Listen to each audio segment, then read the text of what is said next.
the servant girl who humiliated the Alpha King in his own fortress, and lived to reshape an entire kingdom. Stay with me until the end of this story, because what happens when a forgotten woman corrects the most powerful man in the realm will shock you. Drop a like if you're watching from your city, and comment where you're from.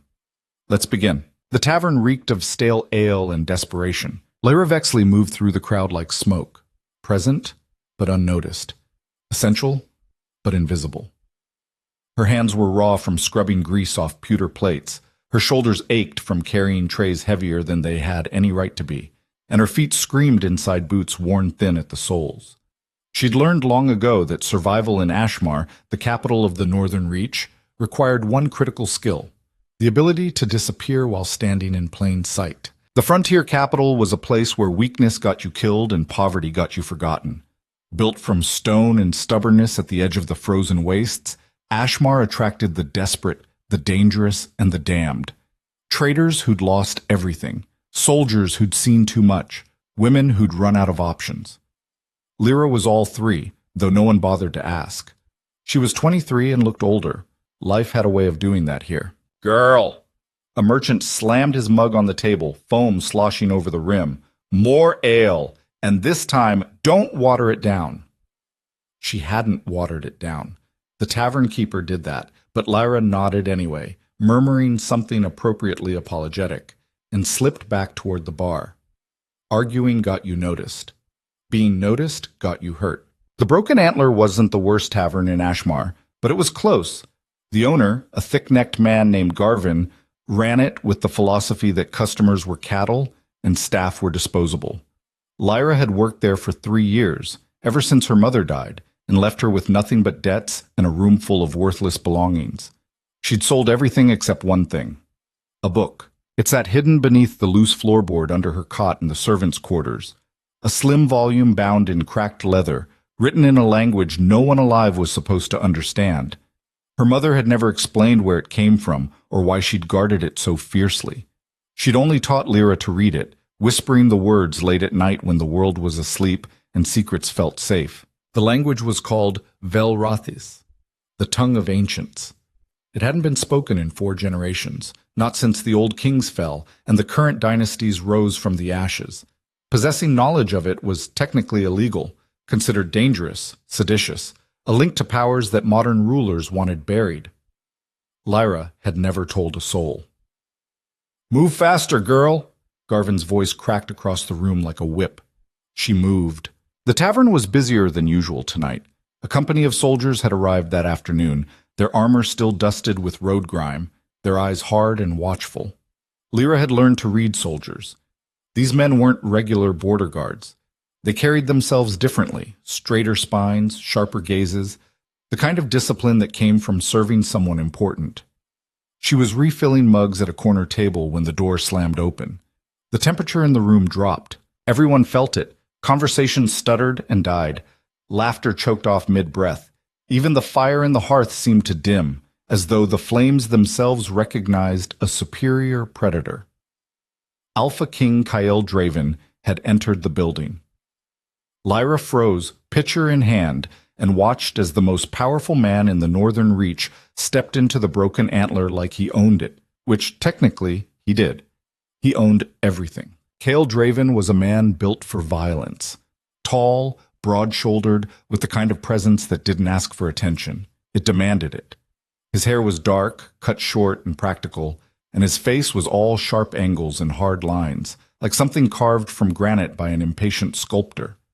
But it was his eyes that made people nervous. Cold, gray. The kind of eyes that saw through excuses and didn't bother with mercy. He wore simple travel leathers, not the ceremonial armor most kings preferred, but the sword at his hip was unmistakable. Morketh, the Devourer. A blade that had ended rebellions and executions alike, forged from steel that supposedly drank the strength of those it killed. People believed that. Lyra wasn't sure if she did, but she wasn't about to test it. Kyle swept the room with a glance, his expression unreadable, and made his way to the largest table near the fire. His soldiers followed, moving with the synchronized efficiency of men who'd fought together, bled together, survived together. One of them, a grizzled captain with a scar bisecting his face, gestured for Garvin. The tavern keeper practically tripped over himself, rushing forward. "Your Majesty," Garvin stammered, bowing so low Lyra thought he might topple over. "We are honored, deeply honored, please. Anything you need." Kael waved him off. "Allez, food. Don't make a spectacle." Of course, Garvin spun, eyes landing on Lyra. "You, serve the king, and for the love of sanity, don't embarrass me." Lyra's stomach clenched. She wanted to refuse, to hand the task off to someone else, anyone else. But Garvin was already shoving her toward the kitchen, and the other servers were conveniently finding reasons to be elsewhere. Cowards, all of them. She filled a tray with mugs of ale, Garvin's best stock, the stuff he saved for bribes and emergencies, and carried it toward the king's table. Her hands were steady. Years of practice had taught her that much, but her heart hammered against her ribs like it was trying to escape. Don't look at him. Don't speak unless spoken to. Don't exist. She set the mugs down one by one, keeping her eyes low, her movements efficient. The soldiers barely acknowledged her. They were too busy laughing at some shared joke, their voices loud and rough. Kael, however, watched her. She felt his gaze like a blade against her neck. "What's your name?" Lyra's breath caught. For a moment, she considered pretending she hadn't heard, but ignoring a direct question from the Alpha King was a good way to lose more than just her job. "Lyra, Your Majesty." "Lyra." He repeated it slowly, like he was testing the weight of it. "You work here long?" 3 years. "You like it?" What kind of question was that? Did anyone like working in a place like this? But Lyra knew better than to be honest. "It's steady work, Your Majesty." One of the soldiers snorted. "Steady work in a rat hole." Kael didn't laugh. He leaned back in his chair, still watching her, and Lyra felt the uncomfortable sensation of being studied. Not leered at. She'd dealt with that plenty, but examined like he was trying to figure out a puzzle. "You read?" he asked. The question hit her like cold water. "A little," she lied. Kael turned to one of his men. "Ronan, you still carrying that old contract?" The man he addressed, Ronan Vale, Lyra realized, the king's closest advisor and rumored best friend, reached into his coat and pulled out a folded piece of parchment. He tossed it on the table with a smirk. "Still can't make sense of half of it," Ronan said. "Damn thing's written in some dead language." Kael picked up the parchment, glanced at it, then looked back at Lyra. His expression shifted, something colder, sharper. "Since you're so good at serving, let's see how you do with translation." He said something then, a string of words in a language that should have been meaningless. Harsh consonants, rolling vowels, sounds that felt older than the stones beneath their feet. Velrothis. The command was simple: kneel and beg for mercy. He didn't expect her to understand. He was mocking her, using a dead tongue to make a joke at her expense. The soldiers were already grinning, waiting for her confusion, ready to laugh. But Lyra understood every word. Her mind raced. She could pretend ignorance, stammer something apologetic, play the fool, and walk away. Or she could do something incredibly stupid. She met his eyes. "Your grammar is wrong," she said clearly in flawless Velrothis. "The verb form you used implies I'm already kneeling.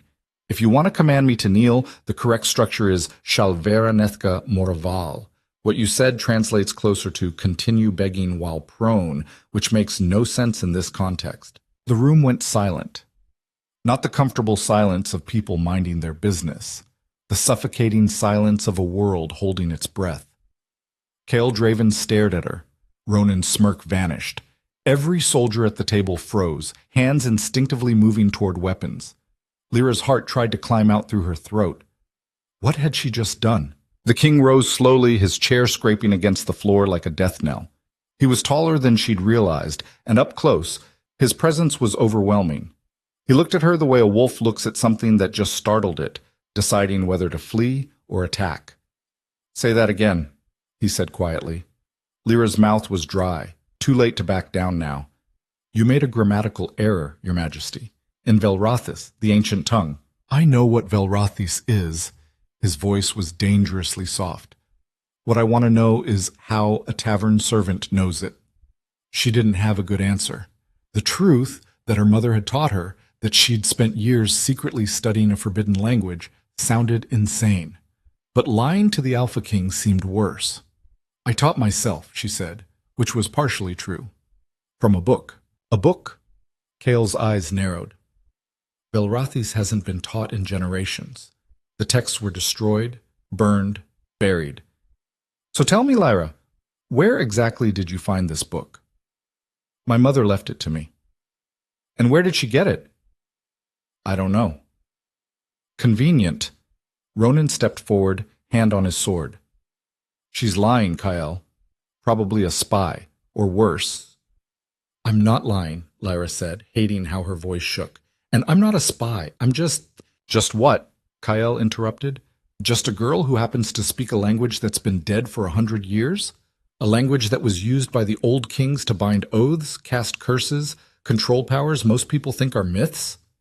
He leaned closer, and Lyra smelled leather and smoke. Do you have any idea what you just revealed? She did. She absolutely did. And she was terrified. But beneath the fear, something else stirred. Anger. She'd spent her entire life being invisible, being dismissed, being treated like she didn't matter. And now, the one time she dared to speak up, to prove she was more than just a servant girl with calloused hands and a forgettable face, she was being threatened. I revealed, she said slowly, that you don't know Velrathis as well as you think you do. The soldiers tensed. Ronan swore under his breath. Kale stared at her for a long, dangerous moment. Then, impossibly, he smiled. It wasn't a kind smile. It was the smile of a predator that had just found interesting prey. You've got spine, he said. Stupid spine, but spine nonetheless. He turned to Ronan. We're taking her. Lyra's stomach dropped. What? You heard me? Pack whatever pathetic belongings you have. You're coming to the fortress. I can't just leave. Booz. Yes, you can. Kale's voice was iron. Consider it a royal summons. Refuse, and I'll have you arrested for possessing illegal knowledge. Accept, and maybe you'll live long enough to regret correcting me. Garvin, who'd been watching from across the room with the expression of a man watching his livelihood evaporate, hurried over. Your Majesty, please, if the girl has offended... She hasn't offended me, Kyle said. She's intrigued me, which is worse for her. He looked back at Lyra. You have 10 minutes. He walked out. His soldiers followed. And Lyra stood there, tray still in hand, trying to process what had just happened. She'd corrected the Alpha King, and now she was being dragged to his fortress. She was either about to become the most valuable person in the kingdom, or the deadest. Lyra's room in the servants' quarters was barely large enough to turn around in. A cot, a trunk, a cracked mirror, and the loose floorboard that hid her secrets. She knelt, pried up the board, and pulled out the book. It was small, bound in dark leather that had cracked with age, the pages yellowed and brittle. The text inside was written in a careful hand, each letter of Velrathis formed with precision. Her mother had called it a grimoire, though Lyra wasn't sure if that was the right word. It contained phrases, translations, fragments of old contracts and oaths. Nothing magical, nothing dangerous. At least she'd thought so. Now holding it in her hands, she wondered if she'd been wrong. Lyra? She jumped, nearly dropping the book. One of the other servants, a girl named Mina, stood in the doorway, eyes wide. Is it true? Mina whispered. You're leaving with the king? I don't have a choice. Everyone's saying you insulted him, that you spoke in some weird language. I didn't insult him. I just... Lyra stopped. How did you explain this? I corrected him. Mina's face went pale. You're insane. Probably. What are you going to do? Lyra shoved the book into her satchel along with a spare shirt and her mother's only other possession, a silver pendant shaped like a crescent moon. Survive. What else? Mina grabbed her arm. Lyra, listen to me. People who go to the fortress don't always come back, especially people who've angered the king. He didn't seem angry. He seemed curious. Curious is worse. You know what they say about him, right? That he's never lost a battle, that he killed his own father to take the throne, that he can smell lies. Lyra had heard the rumors. Everyone had. Kale Draven's rise to power had been brutal and swift. His father, the previous king, had been weak, indecisive, bleeding the kingdom dry through incompetence and corruption. Kael had challenged him publicly, defeated him in single combat, and taken the crown while his father's blood was still warm on the stones. It had been 10 years since then, 10 years of iron rule, harsh justice, and a kingdom that feared its king almost as much as it respected him. I don't have a choice, Lyra repeated. If I run, he'll find me. If I stay, Garvin will throw me out for causing trouble. At least at the fortress, I might have a chance. A chance at what? Lyra didn't answer. She didn't know.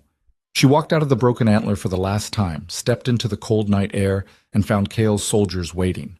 One of them, a younger man with kind eyes, gestured toward a horse. "You ride?" he asked. "Not well. Learn fast." But his tone wasn't unkind. He helped her mount, adjusted the stirrups, and handed her the reins. "Keep up. The king doesn't wait for stragglers." They rode through the streets of Ashmar, hooves clattering on cobblestones.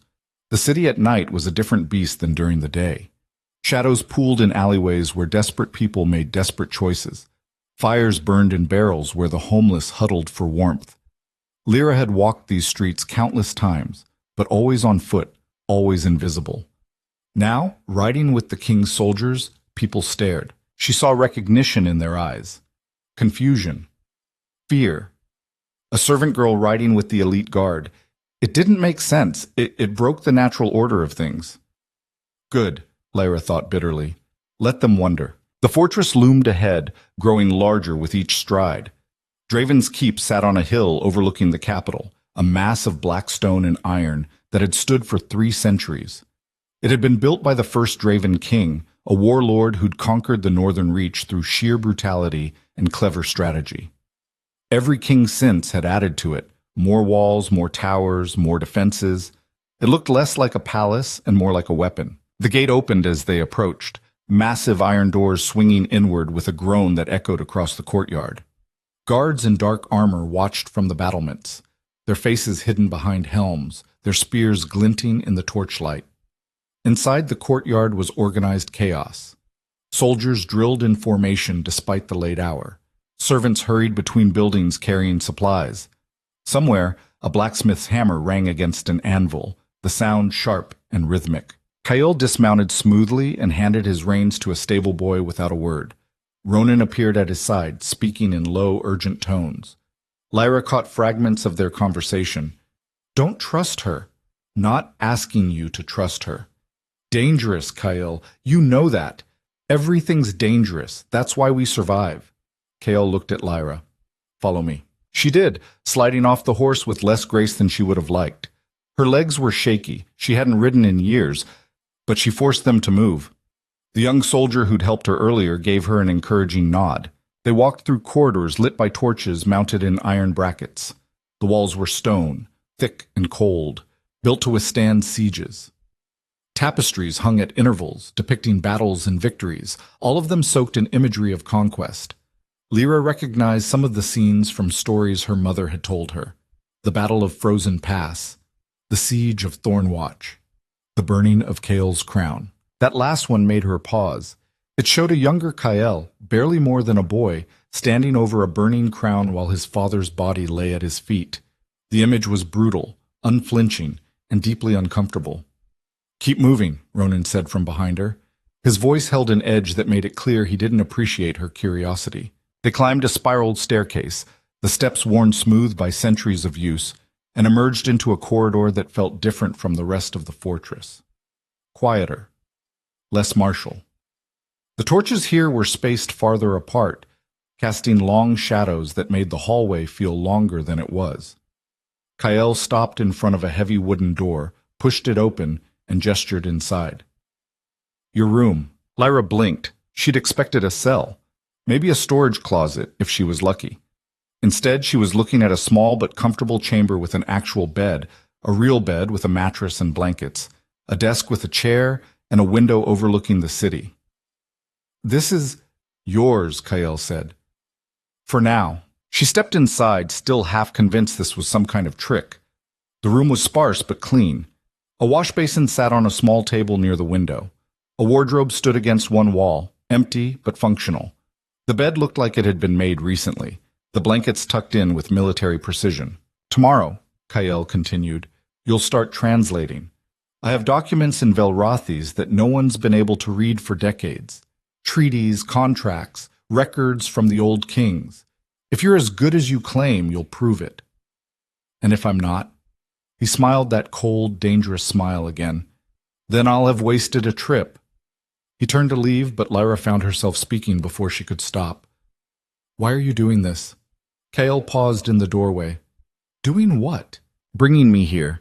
You could have just killed me, or arrested me. Why give me a room? A chance. He looked at her, and for the first time she saw something other than cold calculation in his eyes. Curiosity. Maybe even respect. Because you corrected me, he said, in public, in front of my men. And you were right. He stepped into the hall. No one's done that in years. I want to know if you're brave, brilliant, or just suicidal.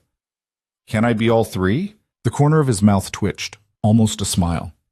We'll find out. The door closed. Lyra stood alone in the room, heart pounding, mind racing.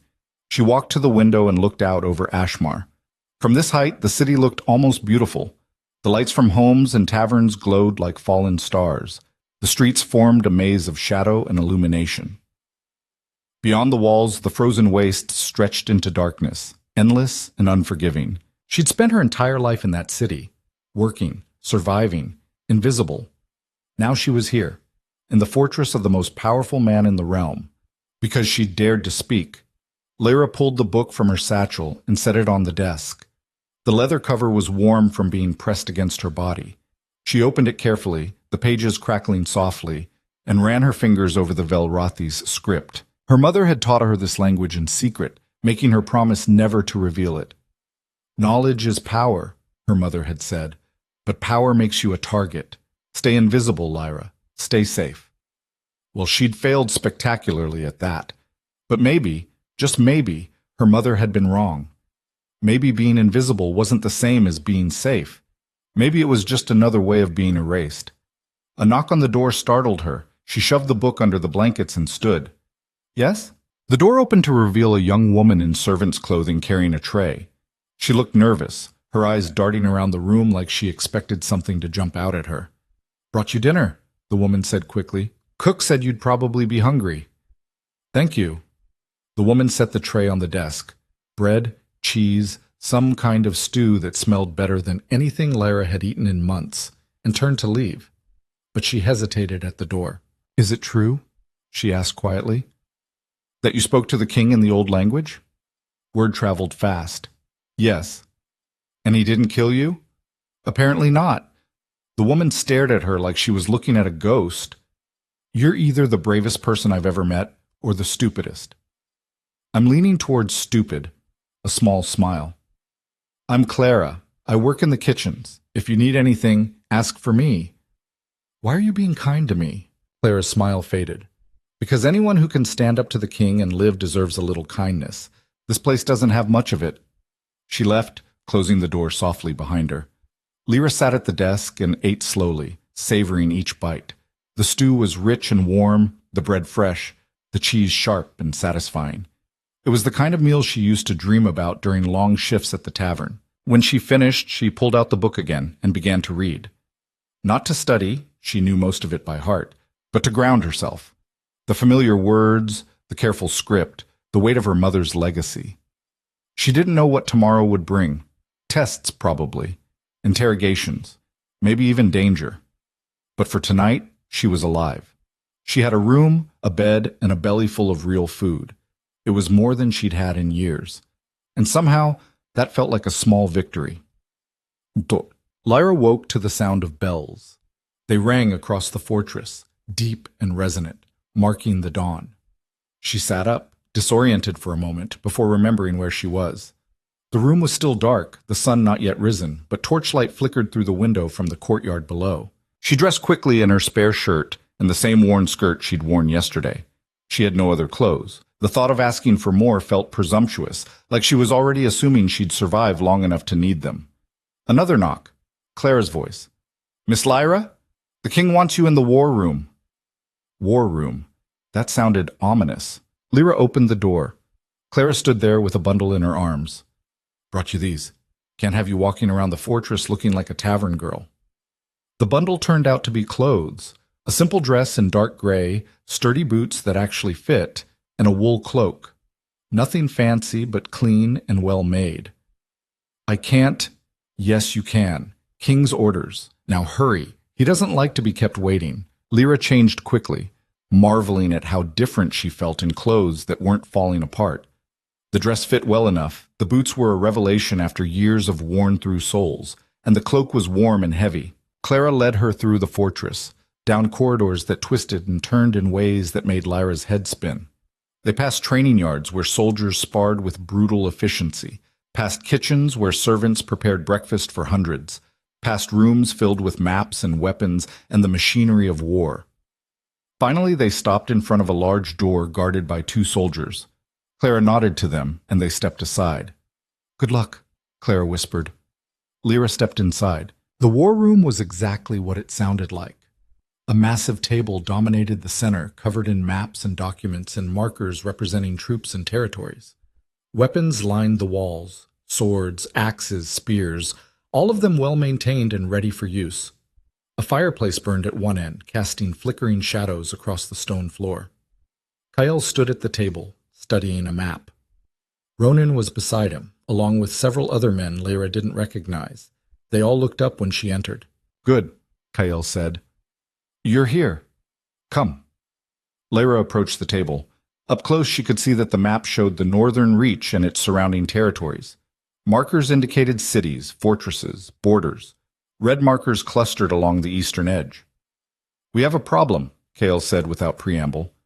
3 months ago, we signed a treaty with the Eastern Lords. It was supposed to guarantee peace for 5 years. Trade routes, military cooperation, the works. He gestured to a stack of parchments. "These are the documents. They're written in Velrothis because the Eastern Lords insisted on using the old language for binding contracts. They claimed it made the agreement more legitimate, more sacred." "And you agreed?" "I had a translator at the time, an old scholar who claimed to know the language." Kale's expression darkened. "He died 2 weeks ago. Natural causes, supposedly. But before he died, he told me something interesting." He picked up one of the documents and held it out to Lyra. "He said there was something wrong with the treaty, a clause that didn't make sense. He was working on translating it fully when his heart gave out." Lyra took the document carefully. The parchment was thick, expensive, covered in neat lines of Velrothis script. She scanned the first few lines. "This is a standard treaty opening," she said. "Declarations of intent, acknowledgement of parties, the usual formalities." "Keep reading." She did. The treaty was long, dense with legal language and ceremonial phrasing. But as she worked through it, she began to notice something odd. Certain phrases repeated more often than they should. Certain words were used in unusual contexts. And then she found it. A clause buried in the middle of the document, disguised as a trade agreement. But when she read it carefully, translating each word with precision, the true meaning became clear. Her blood went cold. "This isn't a peace treaty," she said slowly. Hale's eyes sharpened. "Explain." "This clause here," she pointed to the section. "It looks like it's granting the Eastern Lords access to northern trade routes. But the wording is specific, very specific. In Velrothis, the phrase Corval Nethran doesn't just mean trade access. In the old language, it means right of passage for armed forces." Silence. "You're saying," Ronan started. "I'm saying this treaty gives the Eastern Lords permission to move their armies through our territory, legally, without it being considered an act of war." Lyra's voice shook slightly. "You didn't sign a peace treaty. You signed an invasion agreement." The room exploded. Soldiers cursed. Ronan grabbed the document from her hands, studying it frantically. One of the other advisors started shouting about betrayal, about war, about how they'd been played. Kale said nothing. He stood perfectly still, his face unreadable, his eyes fixed on Lyra. "Are you certain?" he asked quietly. "Yes." "There's no other interpretation?" "Not in Velrothis. The language is too precise. That's why the old kings used it, because it couldn't be misinterpreted or twisted. Every word has one meaning." She met his gaze. "Your translator either didn't know the language as well as he claimed, or he lied to you. He's dead. Convenient. Very. Kale picked up the document, read the clause himself, then set it down with controlled care. Ronan, send scouts to the eastern border. I want to know if there's any unusual military movement. Already on it. And get me every document we have in Velrothes, every contract, every treaty, every scrap of parchment. I want them all translated. He looked at Lyra. By her. Lyra's heart hammered. Your Majesty, I'm not a trained diplomat. I can translate the words, but understanding the political implications are my problem. Your job is to tell me what the words actually mean. Can you do that? Yes. Then get started. He walked out, Ronan and the other advisors following. Within seconds, the war room emptied, leaving Lyra alone with a table full of documents and the sinking realization that she'd just uncovered a conspiracy that could start a war. She pulled out a chair, sat down, and reached for the first document. Her hands were shaking, but she started translating anyway. Because what else could she do? She'd already jumped off the cliff. Now she just had to hope she could fly. For 3 days, Lyra lived in a world made of ink and suspicion. The documents arrived in waves, scrolls, bound volumes, loose parchments that crumbled at the edges when she touched them. All of them written in Velrothes. All of them potentially hiding the same kind of poison she'd found in the treaty. She worked in a small room adjacent to the war chamber, a space that had probably been a storage closet before someone shoved a desk and chair inside. A single window let in gray morning light, and a brazier in the corner did a poor job of fighting off the cold. Clara brought her meals, bread, cheese, occasionally something warm, and Lyra ate without tasting, her eyes fixed on the script in front of her. The first document she'd translated after the treaty had been a trade agreement from 6 years ago. Clean. No hidden clauses, no linguistic traps, just a straightforward exchange of goods and tariffs. The second had been a border agreement, also clean. The third had made her stomach drop. Another clause, another carefully disguised piece of treachery. This one granted the Eastern Lords mineral rights to a mountain range on the kingdom's border, except the Velrothes phrasing actually transferred ownership of the land itself. Not the right to mine, the right to claim. Kale had taken that document without a word, his face carved from stone, and walked out. Now on the 4th day, Lyra was starting to see the pattern. Someone had been systematically undermining the kingdom through language, using the precision of Velrothes against itself, twisting meanings just enough that a non-expert would miss it. And whoever had done it had been patient. These documents spanned years. Different treaties, different agreements, all of them salted with traps that wouldn't spring until the Eastern Lords decided to pull the trigger. It was brilliant. It was terrifying. And it meant someone close to the king had been involved. The door opened. Lyra looked up, expecting Clara with lunch. Instead, Ronan Vale stood in the doorway. He didn't look happy. Working hard? He asked. His tone suggested he didn't actually care about the answer. Yes? Find anything interesting? Lyra hesitated. She'd been reporting directly to Kyle, not to his advisors. But Ronan was the king's closest friend. Surely he had a right to know. 3 more compromise documents, she said carefully. 2 land agreements and a military pact. All of them contain clauses that favor the Eastern Lords in ways that weren't obvious in translation. Ronan stepped into the room, closing the door behind him. The space suddenly felt much smaller. You're saying our previous translator was incompetent or corrupted? He was a good man, served the king for 20 years. Then maybe he made mistakes. Velrothes is complicated, easy to misread if you're not what? Not as brilliant as you? Ronan's voice had an edge now. You show up out of nowhere, a tavern girl with a convenient skill set, and suddenly you're the expert? You're discovering conspiracies that a trained scholar missed? Lyra stood slowly. I'm telling you what the documents say. If you don't believe me, find someone else who reads Velrothes and have them verify. There is no one else. That's the problem. Ronan crossed his arms. You're the only living person in this kingdom who claims to read that language, which means we have to trust you, and trust is a dangerous thing to give a stranger. I'm not asking for trust, I'm just translating words. Words that could start a war. Words that reveal a war already being waged. Just slowly, quietly. Lyra met his eyes. If you think I'm lying, test me. Give me a document you know the meaning of. See if I translate it correctly. Ronan stared at her for a long moment. Then he reached into his coat and pulled out a folded piece of parchment. This was my commission papers, written in Velrothi's when I became the king's advisor. The old translator told me what it said. Let's see if you agree. He handed it over. Lyra unfolded it carefully. The script was formal, ceremonial. She read through it once, then again to be sure. It's an oath of service, she said. Standard structure. You pledge loyalty to the crown, agree to serve in matters of war and peace, accept the responsibilities of your position. She paused. There's a section here about consequences for betrayal, pretty harsh ones. What does it say exactly? Should the sworn betray the crown through action or omission, let the weight of ancestors fall upon him, and let his name be erased from memory, and let his bloodline carry the stain. Lyra looked up. Dramatic, but that's how the old kings wrote. They liked their curses. Ronan's expression didn't change. That's what the old translator said. Then I'm consistent, at least. He took the parchment back, refolded it, and tucked it away. For a moment, he seemed to be weighing something. Then he said quietly, The king trusts you. I don't know why, but he does. And Kael doesn't trust easily. Maybe he just trusts the language, not me. Maybe. Ronan moved toward the door, then stopped. A word of advice, tavern girl. This court eats people like you for breakfast. You're smart, I'll give you that. But smart doesn't keep you alive here. Knowing when to shut up does. He left. Lyra sat back down, heart pounding harder than it should.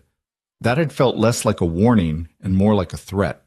Or maybe she was just being paranoid. 3 days of translating conspiracy documents would do that to a person. She picked up the next parchment and tried to focus. The words blurred. She blinked, rubbed her eyes, and tried again. Still blurred. When had she last slept? Really slept, not just collapsed at the desk for a few hours before jerking awake from dreams of burning documents and dead translators. A knock, softer this time. Come in. Clara entered carrying a tray, but her expression was tense. You need to eat. Not hungry. Don't care. Eat anyway. Clara set the tray down with more force than necessary. You look like death. When did you last see sunlight? What day is it? That's not an answer. Lyra picked up a piece of bread and bit into it just to make Clara stop glaring. It tasted like sawdust, but she chewed and swallowed dutifully. There's talk, Clara said quietly. In the kitchens, the servants' quarters, people are saying you're making trouble, that you're inventing conspiracies to make yourself important. I'm translating documents. Documents that accuse dead men of treason, documents that suggest the kingdom's been infiltrated. You realize how that sounds? I realize how it is. Lyra set the bread down. Clara, I didn't ask for this. I didn't want to find what I found. But it's there, in the language, in the treaties. Someone's been sabotaging this kingdom for years, and if people don't believe me, they don't. Most of them. Clara glanced at the door, then lowered her voice further. But the king does. And that's making the nobles nervous.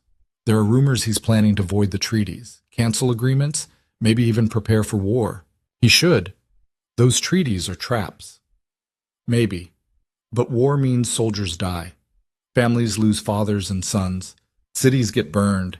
And if it turns out you're wrong, if you made a mistake in your translations, then all that blood is on your hands. Lyra's throat tightened. She hadn't thought about it that way. She'd been so focused on the words, the meanings, the truth hidden in the text, that she hadn't considered the weight of what she was unleashing. I'm not wrong, she said, but her voice wavered. Clara softened slightly. I hope not. For your sake. She moved toward the door. Eat. Rest. You're no good to anyone if you collapse. Alone again, Lyra stared at the tray. The bread, the cheese, the small cup of watered wine. She forced herself to eat all of it. Then she picked up the next document and kept translating.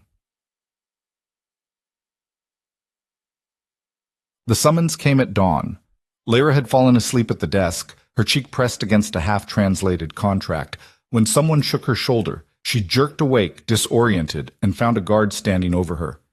King wants you. War room. Now.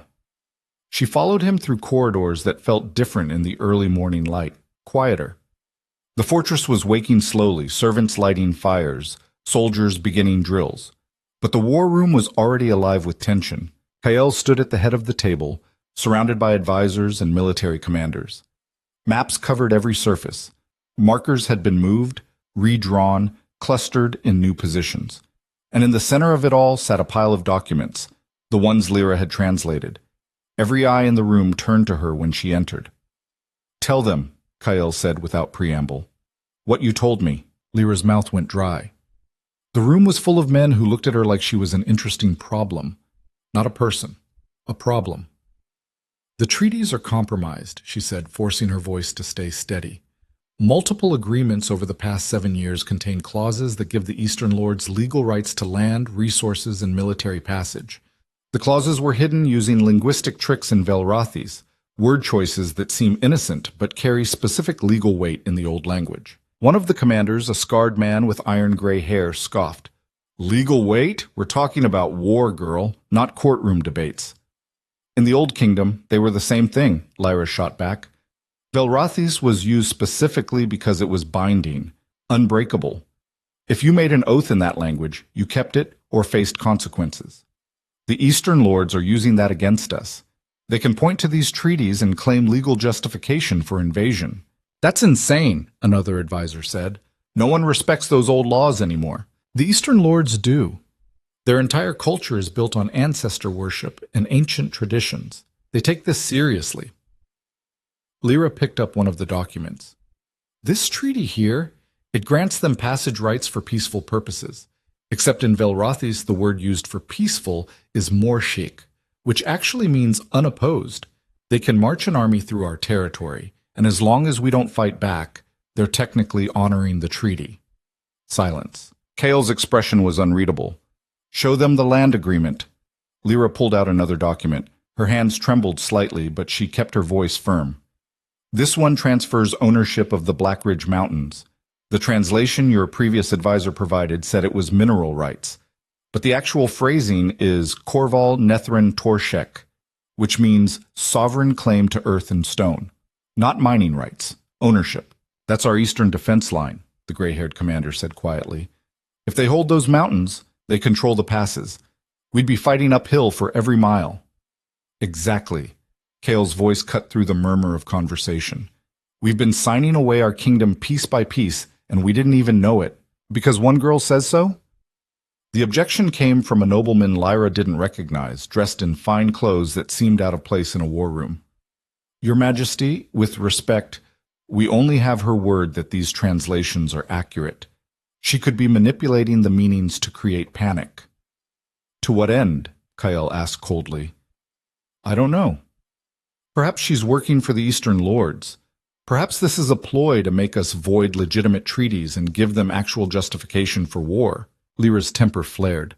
"If I wanted to help the Eastern Lords, I'd keep my mouth shut and let you keep honoring treaties that are bleeding you dry. You'd what? You'd stay invisible in your tavern?" The nobleman's smile was sharp. "Instead, you conveniently appear at the exact moment we need a translator, with the exact skills required, and immediately start finding conspiracies. Forgive me if that seems orchestrated." "Lord Brennan," Kael's voice was dangerously quiet. "Are you accusing me of being fooled by a tavern girl?" Brennan paled slightly. "Of course not, Your Majesty. I'm simply suggesting we verify these translations before taking drastic action." "With who? There's no one else alive who reads Velrathis fluently." "Then perhaps we should consider why that is. Why this language died out. Why the texts were destroyed." Brennan gestured at Lyra. "The old kings fell for a reason. Their language, their oaths, their entire system collapsed because it was corruptible. Using it now, trusting it now, seems like our only option," Ronan interrupted.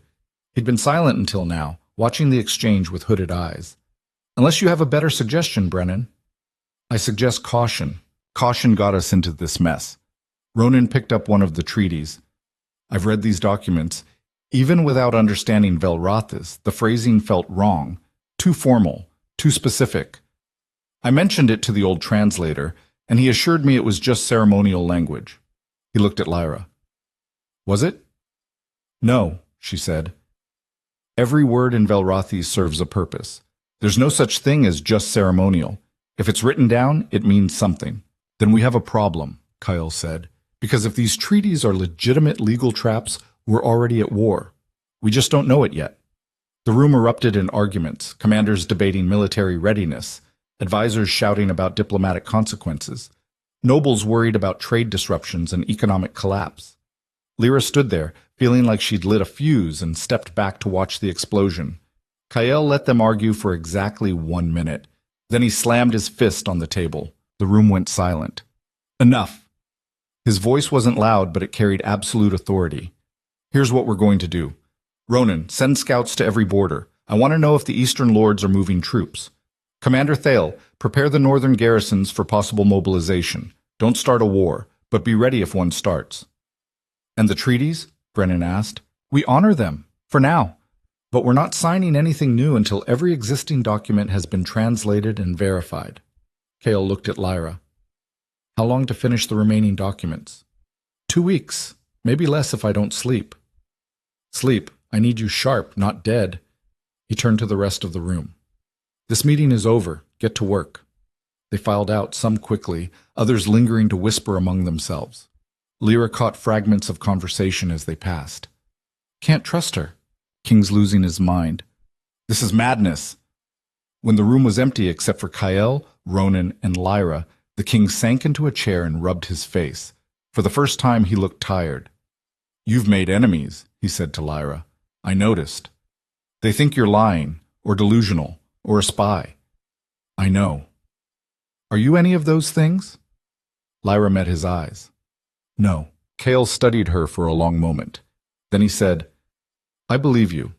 Not because I trust you. I don't trust anyone. But because what you're saying makes sense. I felt something wrong for years. Agreements that favored the Eastern Lords too much. Concessions that seemed unnecessary. My translator always had explanations, and I accepted them because I had no reason not to. His jaw tightened. I should have dug deeper. You couldn't have known. I'm the king. Knowing is my job. He stood abruptly. Finish the translations. Find every trap. And Lyra? Yes? Watch your back. If you're right about this, someone in this fortress helped set these traps, and they're not going to be happy you found them. He walked out. Ronan lingered. He's not wrong. You've painted a target on yourself. I didn't ask for this. Doesn't matter. You have it now. Ronan leaned against the table. For what it's worth, I think you're telling the truth. The translations make too much sense, and I've known Kael long enough to recognize when he's been played. Someone fooled him, someone he trusted. The old translator? Maybe. Or maybe someone was feeding him bad information, and he translated it faithfully. Ronan's expression darkened. Either way, there's rot in this court, and rot spreads. What should I do? Keep translating. Stay in your room when you're not working. Don't trust anyone. He moved toward the door, then paused. And if you find proof of who's behind this, tell Kael immediately. Not me. Not anyone else. Just him. Why? Ronan's smile was thin. Because if you tell the wrong person, you'll disappear, and no one will ever find your body. He left.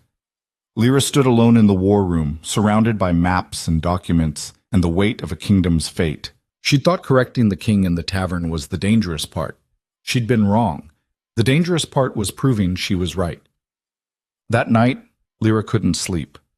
She lay in her bed, staring at the ceiling, and tried to silence her mind. But it raced, circling the same thoughts over and over. Someone had sabotaged the kingdom, someone close to power, someone who understood Velrothis well enough to twist it, or who had access to someone who could. The old translator was dead. Convenient timing.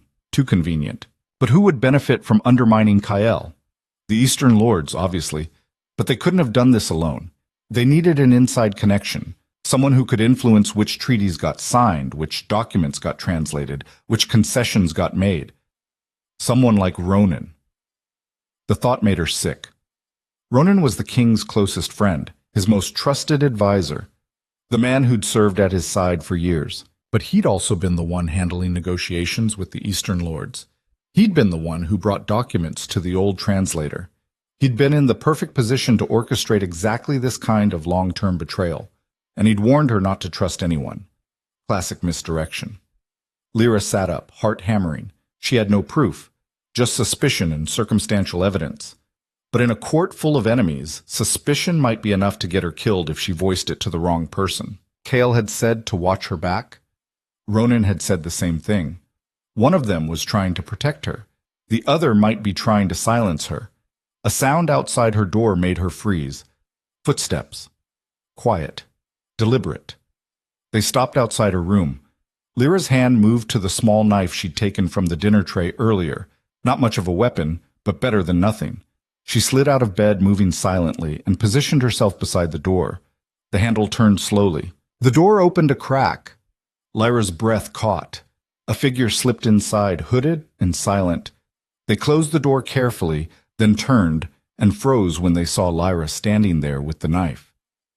"Don't scream," a woman's voice whispered. The figure pulled back her hood. "Clara." Lyra lowered the knife slightly. "What are you doing here?" "Warning you." Clara's face was pale in the dim light from the window. "There's talk. Bad talk. Some of the nobles are saying you need to be dealt with, that you're too dangerous to keep around." "Dealt with?" "Disappeared. Silenced. I don't know exactly, but I heard Lord Brennan talking to someone in the kitchens. He thinks you're lying about the translations to manipulate the king. He's gathering support to have you removed." Lyra's stomach dropped. "Removed how?" "I don't know. But when nobles start whispering about tavern girls who know too much, bad things happen." Clara grabbed her arm.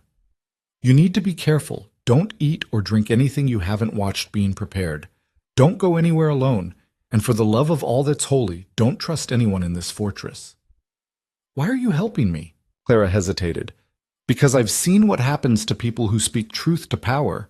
They don't usually survive it, and you're either the bravest person I've met or you have a death wish. Either way, you don't deserve to die for being honest. I'm just translating. You're unraveling a conspiracy. That's not just anything." Clara moved toward the door. "Keep that knife. And if anyone comes for you in the night, aim for the throat." She slipped out as quietly as she'd entered. Lyra locked the door, wedged a chair under the handle, and sat on the bed with the knife in her lap. She didn't sleep. She couldn't, because somewhere in this fortress, someone was planning to kill her, and she had no idea who. The next morning, Lyra went to the war room early, before dawn broke. The corridors were empty except for guards who barely glanced at her. She unlocked the small translation room, stepped inside, and froze. Her desk had been searched. Not obviously, not violently, but someone had gone through the documents. Papers were stacked differently. The inkwell had been moved slightly, and the translation notes she'd left carefully organized were now just slightly out of order. Someone had been looking for something or trying to alter something.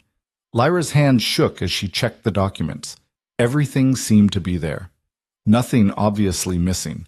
But the violation of it, the knowledge that someone had been in here, touching her work, searching through her findings, made her skin crawl.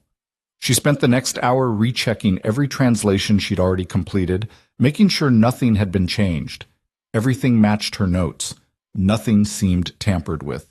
But the message was clear. Someone was watching her. She was deep into translating a new document, a military alliance from 5 years ago, when she found it. Another trap. Worse than the others. This one granted the Eastern Lords the right to provide mutual defense assistance in times of crisis. Standard language for an alliance, except the Velrothi's phrasing actually gave them the right to occupy northern fortresses for protective purposes, during any conflict, including conflicts they themselves started. It was a blank check for invasion disguised as friendship, and it had been signed by Kael himself. Lyra stared at the document, her mind racing. This wasn't just a betrayal by a translator. This was a trap that had been set at the highest level. Someone had convinced Kael to sign this. Someone he trusted. The door opened. Ronan stepped inside. Lyra's hand moved instinctively toward the knife hidden in her sleeve. "Working early," Ronan observed. He looked tired, dark circles under his eyes, tension in his shoulders. "Find anything new? Maybe?" "That's not an answer." Lyra hesitated. This was the moment. Tell him and risk him being the traitor, or stay silent and risk missing a chance to warn Kael. She made a decision. "I need to speak to the king." Ronan's eyes narrowed. "About what?" "Something I found. I need to show him directly. I'm his advisor. You can tell me." No offense, but my instructions were to report to the king, only the king. For a long moment, Ronan just looked at her. Then he said quietly, "You don't trust me." "I don't trust anyone. You told me not to." A ghost of a smile. "Fair enough." He stepped back from the door. "He's in the training yard. Go!"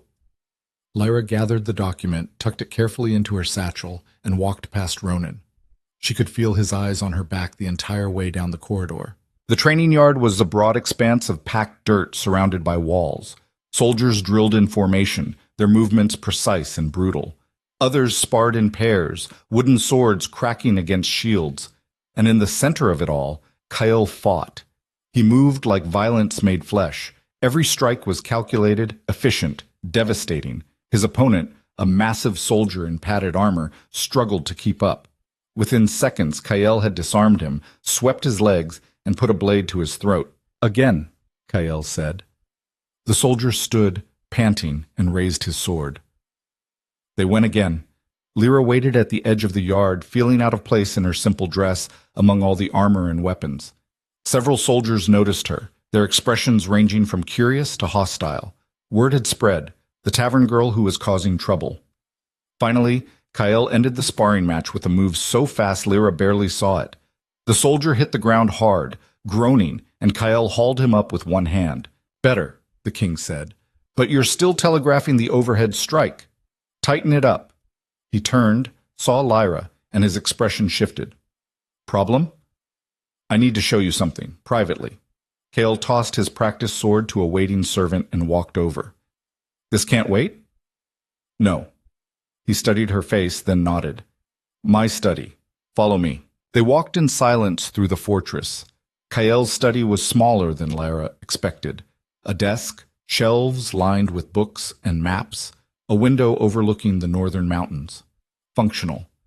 No decoration except a single banner bearing the Draven family crest. Kyle closed the door. "Show me." Lyra pulled out the document with shaking hands.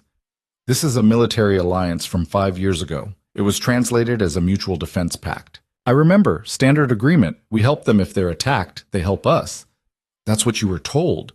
But the actual language—" She spread the document on the desk. "This clause here, Cornithrin Valshek Mortalis. Your translator said it meant mutual assistance in crisis. But in Velrothis, it actually means right of occupation for protective purposes during conflict. Any conflict, including ones they start." Kyle went very still. "They can occupy our fortresses," Lyra continued, her voice shaking. "Legally, under the terms of this treaty.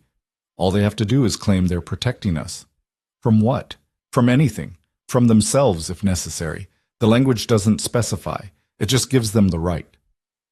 Kyle picked up the document, read it himself, then set it down with a control that was more frightening than anger. "Who brought me this treaty?" "I don't know. It was before I got here." "Who translated it?" "Your old translator, the one who died." "Convenient." Kale's voice was ice. "Who else knows about this?" "Just you. I came straight here." He looked at her, and for the first time Lyra saw something like respect in his eyes. "You didn't tell Ronan." "No." "Why not?" "Because you told me to trust no one, and because whoever set these traps had access to you, had influence, had the ability to put documents in front of you and convince you to sign them." She met his gaze. "That's not just a translator. That's someone you trusted." Kale was quiet for a long moment. Then he said, "Ronan's been with me for 12 years, since before I took the throne. He saved my life more times than I can count. I'm not accusing him. I'm just... You're saying I can't trust anyone, including my oldest friend." Kale's laugh was bitter. "Do you know how that feels? To look at people you've bled with, fought with, trusted with your life, and wonder if they're the knife in your back?" "No, but I know how it feels to be alone." Lyra's voice was quiet. "I've been alone my whole life, invisible, surviving by not mattering to anyone. And now I matter, and it's terrifying, and I don't know who wants to help me and who wants me dead. So yeah, I understand not knowing who to trust." Kyle looked at her for a long moment. Then, unexpectedly, he smiled. Not his cold predator smile, something almost genuine. "You've got steel in you, tavern girl." Lyra, my name is Lyra. I know your name. He picked up the document again. I'm going to find out who did this, who signed these treaties, who brought them to me, and when I do... His expression hardened. They'll wish they'd died with the old translator. A knock at the door. Cale's hand moved to his sword instinctively. What?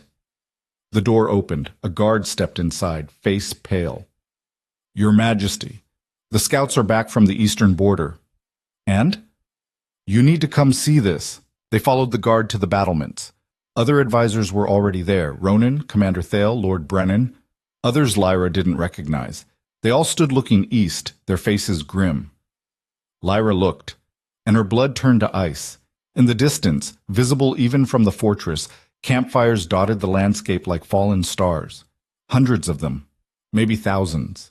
And moving between them, barely visible in the morning light, were columns of soldiers. The Eastern Lords had brought an army to the border. And based on the treaties Lyra had translated, they had every legal right to cross it. How many? Cale's voice was steady, but Lyra heard the tension underneath. 15,000, maybe more. Commander Thale's face was carved from stone. They're camped 3 miles from the border, not moving yet, just waiting. Waiting for what? Permission, Lyra heard herself say. Every head turned to her. They're waiting for us to honor the treaties, to let them cross. Because according to the agreements you signed, they have the right to occupy our territory for mutual defense. All they need is an excuse. Lord Brennan's face twisted. This is your fault. Your translation started this. My translations revealed this, Lyra shot back. The army was always coming. I just told you why. Enough. Cale's voice cut through the rising argument. How long do we have? Before they move? Commander Thale shrugged. Hours, days. Depends on what they're waiting for. Cale stared at the campfires, his expression unreadable. Then he turned to Lyra. Finish the translations, all of them. I need to know every trap they've laid. And then? His smile was cold and sharp as a blade. Then we spring a few traps of our own. Lyra didn't sleep for the next 48 hours. She worked through the night, through meals Clara brought and left untouched, through the ache in her back and the blur in her vision. The remaining documents piled on her desk like accusations, each one potentially hiding another knife aimed at the kingdom's throat. Outside, the Eastern Army waited. Inside, the fortress prepared for war. She could hear it through the walls, the clang of weapons being sharpened, the shouts of commanders drilling troops, the rumble of supply wagons rolling through the courtyard. The entire fortress had shifted into something harder, sharper, like a beast baring its teeth. Lyra found 3 more compromised treaties in those 2 days. A fishing rights agreement that actually ceded control of the northern coastline. A prisoner exchange protocol that allowed Eastern soldiers to enter the kingdom for humanitarian purposes without restriction. A seemingly innocent trade tariff that, in Velrathis, granted them tax-free passage for commercial goods, a term broad enough to include weapons, armor, and siege equipment. Each discovery made her sicker. Someone had been dismantling this kingdom piece by piece for years. Patient, methodical, brilliant. And whoever they were, they'd done it from inside the fortress. She was translating the final document, a border patrol agreement from 3 years ago, when she found the signature, not on the treaty itself, on a notation in the margin, written in Velrathis. A small mark that most people would overlook, would assume was decorative or ceremonial. But Lyra read it, and her world tilted sideways. The notation was a validator's mark. In the Old Kingdom, important documents required not just a signature, but a witness. Someone who verified the translation was accurate and the terms were understood. The mark identified who had performed that verification. This mark belonged to Ronan Vale. Lyra stared at it until the letters blurred. Then she checked the other compromised documents, her hands shaking so badly she could barely turn the pages. 3 of them had the same mark. Ronan had verified these translations, had told the old translator, or told Kael directly, that the terms were accurate and fair. He'd lied. For years he'd lied. Lyra's breath came short and fast. She wanted to be wrong, wanted there to be another explanation. Maybe the marks were forged. Maybe someone else had used Ronan's seal. Maybe... The door opened. Lyra jumped, Scattering papers, her hand flying to the knife in her sleeve. Ronan stood in the doorway. For a moment, neither of them moved. Then Ronan stepped inside and closed the door behind him. His expression was calm, almost gentle, like he was visiting a sick friend. "You found it," he said quietly. Lyra's throat closed. "Found what?" "Don't insult me, Lyra. You're too smart for that." He gestured at the documents. "You found my mark, my verification, my hand in all of this." She couldn't breathe, couldn't think. Every instinct screamed at her to run, but her legs wouldn't move. Ronan crossed to the desk, picked up one of the treaties, and studied it with something like nostalgia. "Do you know how long I've been planning this?" 12 years, since before Kael even took the throne. I've been setting traps, signing away pieces of this kingdom, building toward this moment. Why? The word came out as a whisper. Because he killed my brother. Lyra blinked. What? Ronan set the document down carefully. When Kael challenged his father for the throne, it wasn't a fair fight. The old king was weak, yes, but he wasn't alone. He had guards, advisors, people loyal to him. My brother was one of them. His voice was calm, conversational, like he was discussing the weather. Kael cut through them all, 10 men. My brother was the 5th. He died trying to protect a king who didn't deserve protection, and Kael stepped over his body like it was nothing. You were there? I watched. I was younger then, just another soldier. No one important. No one Kael noticed. Ronan's smile was bitter. But I noticed him. I saw what he was. A killer. A man who takes what he wants and destroys anyone in his way. And I swore I'd make him pay. Lyra's mind raced. So you befriended him, became his advisor, gained his trust. More than that, I became indispensable. I learned everything about him, his strategies, his weaknesses, his blind spots. And I used that knowledge to hollow out his kingdom from the inside. Ronan leaned against the desk. The Eastern Lords were easy to manipulate. They wanted expansion, and I gave them a roadmap. All they had to do was wait while I signed away Kael's defenses piece by piece. The old translators was faithful until the end. He really didn't know Velrathis as well as he claimed. I fed him translations, and he accepted them because he trusted me. When he started having doubts, when he began actually studying the language properly, Ronan shrugged. His heart gave out. Very tragic. Very convenient.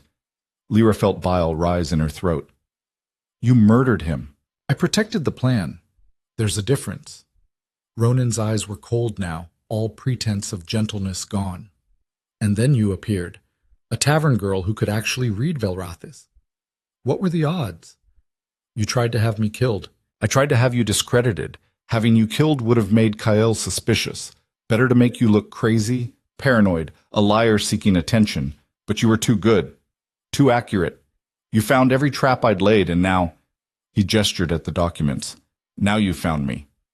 Kael will what? Believe you? Ronan laughed. I'm his oldest friend, the man who saved his life a dozen times, the advisor he trusts more than anyone. You're a servant girl he's known for a week. Who do you think he'll believe when I tell him you're lying? The evidence can be explained. I verified translations based on what the old scholar told me. I was deceived just like Kael was. Very tragic. Very believable. Ronan pushed off from the desk. But it doesn't matter anymore. The army is here. The traps are sprung. Whether Kael believes you or not, the kingdom is already lost. Lyra's hand tightened on the knife hidden in her sleeve. I won't let you... She didn't see him move. One moment he was standing casually by the desk. The next, his hand was around her wrist, squeezing until her fingers went numb and the knife clattered to the floor. You're brave, Ronan said, his face inches from hers. I'll give you that. Stupid, but brave. He shoved her backward. She hit the wall hard enough to knock the breath from her lungs. Unfortunately, brave doesn't keep you alive. He picked up the knife, tested its weight, then tucked it into his belt. Here's what's going to happen. You're going to have an accident. A terrible fall from the battlements. Everyone knows you've been working too hard, not sleeping, barely eating. People will say the stress got to you. Very tragic. Lyra struggled to breathe, her vision swimming. Kael will know. Kael will grieve, then he'll move on. He always does. Ronan grabbed her arm, yanked her toward the door. Come on, let's get this over with. Lyra's mind raced. She was smaller than Ronan, weaker, untrained in combat. But she'd survived in Ashmar's streets, survived in a tavern full of violent drunks, survived by being smarter than the people who underestimated her. She went limp. Ronan, expecting resistance, stumbled slightly when her weight shifted. It wasn't much, just a second of imbalance, but it was enough. Lyra drove her elbow into his ribs with every ounce of strength she had. Ronan grunted, his grip loosening, and Lyra tore free. She ran for the door, grabbed the handle. His hand slammed it shut. Clever, he said, breathing hard, but not clever enough. He grabbed her by the hair and hauled her backward. Lyra screamed, clawed at his hand, kicked at his legs. Her foot connected with his knee and he swore, but didn't let go. Then the door exploded inward. Kael stood in the doorway, sword drawn, his face carved from fury. Behind him, Commander Thal and 4 guards filled the corridor. Ronan froze. For a heartbeat, no one moved. Then Kael's voice, colder than winter, filled the room. Let her go. Ronan's hand tightened in Lyra's hair. Kael, this isn't what it looks like. It looks like you're attacking a woman under my protection. What exactly am I misunderstanding? She's lying to you, manipulating you. I found evidence. Evidence? Kael stepped into the room. Like the evidence Lyra found? The validator's marks on compromised treaties? Your marks, Ronan? Ronan went very still. Did you think I wouldn't check? Kael's voice was soft, deadly.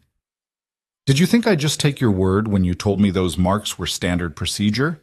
I had them examined by every remaining scholar in the kingdom. They all said the same thing. Those marks mean you verified the translations personally. You approved them.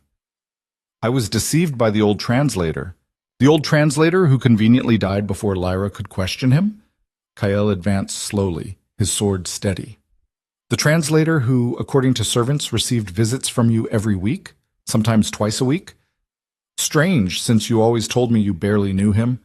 Ronan's jaw tightened. You're making a mistake. My mistake was trusting you. Kael's voice cracked like a whip. 12 years, Ronan. 12 years you stood at my side, fought with me, bled with me, and all of it was a lie. Not all of it. For the first time, emotion broke through Ronan's calm facade. I did save your life, multiple times. That was real. Why? Why keep me alive if you wanted revenge? Because death would have been too quick. Ronan shoved Lyra away. She stumbled, caught herself against the desk. You killed my brother, Kael. You cut him down like he was nothing. I wanted you to feel what that's like, to watch everything you built crumble, to lose your kingdom piece by piece and know you were helpless to stop it. Your brother died fighting for a corrupt king. He died fighting for honor, for loyalty. Concepts you don't understand. I understand betrayal. Kael's voice was ice. I understand that you've sold out your entire kingdom, doomed thousands of people, all for revenge against one man. That's not honor. That's cowardice. Ronan's laugh was bitter. Says the man who murdered his father. I challenged him according to law, single combat, witnessed and sanctioned. What you've done, Kael gestured at the documents scattered across the desk. This is poison. This is the act of someone too afraid to face me directly. I'm not afraid of you. Then prove it. Kael lowered his sword. Single combat. Here. Now. You win, you walk free. I win, you die. Same terms I gave my father. Commander Thales stepped forward. Your Majesty, you can't... I can. Kael's eyes never left Ronan. Well, do you have the courage your brother had, or are you going to hide behind excuses? For a long moment, Ronan said nothing. Then, slowly, he drew his sword. Clear the room, Kael ordered. Your Majesty. Thaley tried again. Clear the room. The guards hesitated, then backed into the corridor. Thaley grabbed Lyra's arm, pulled her toward the door. She resisted, watching Kael and Ronan circle each other like wolves.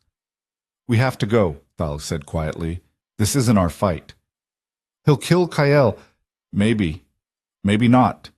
But if we stay, we dishonor the challenge. Come on. Lyra let herself be pulled into the corridor. The guards formed a barrier, preventing anyone from entering.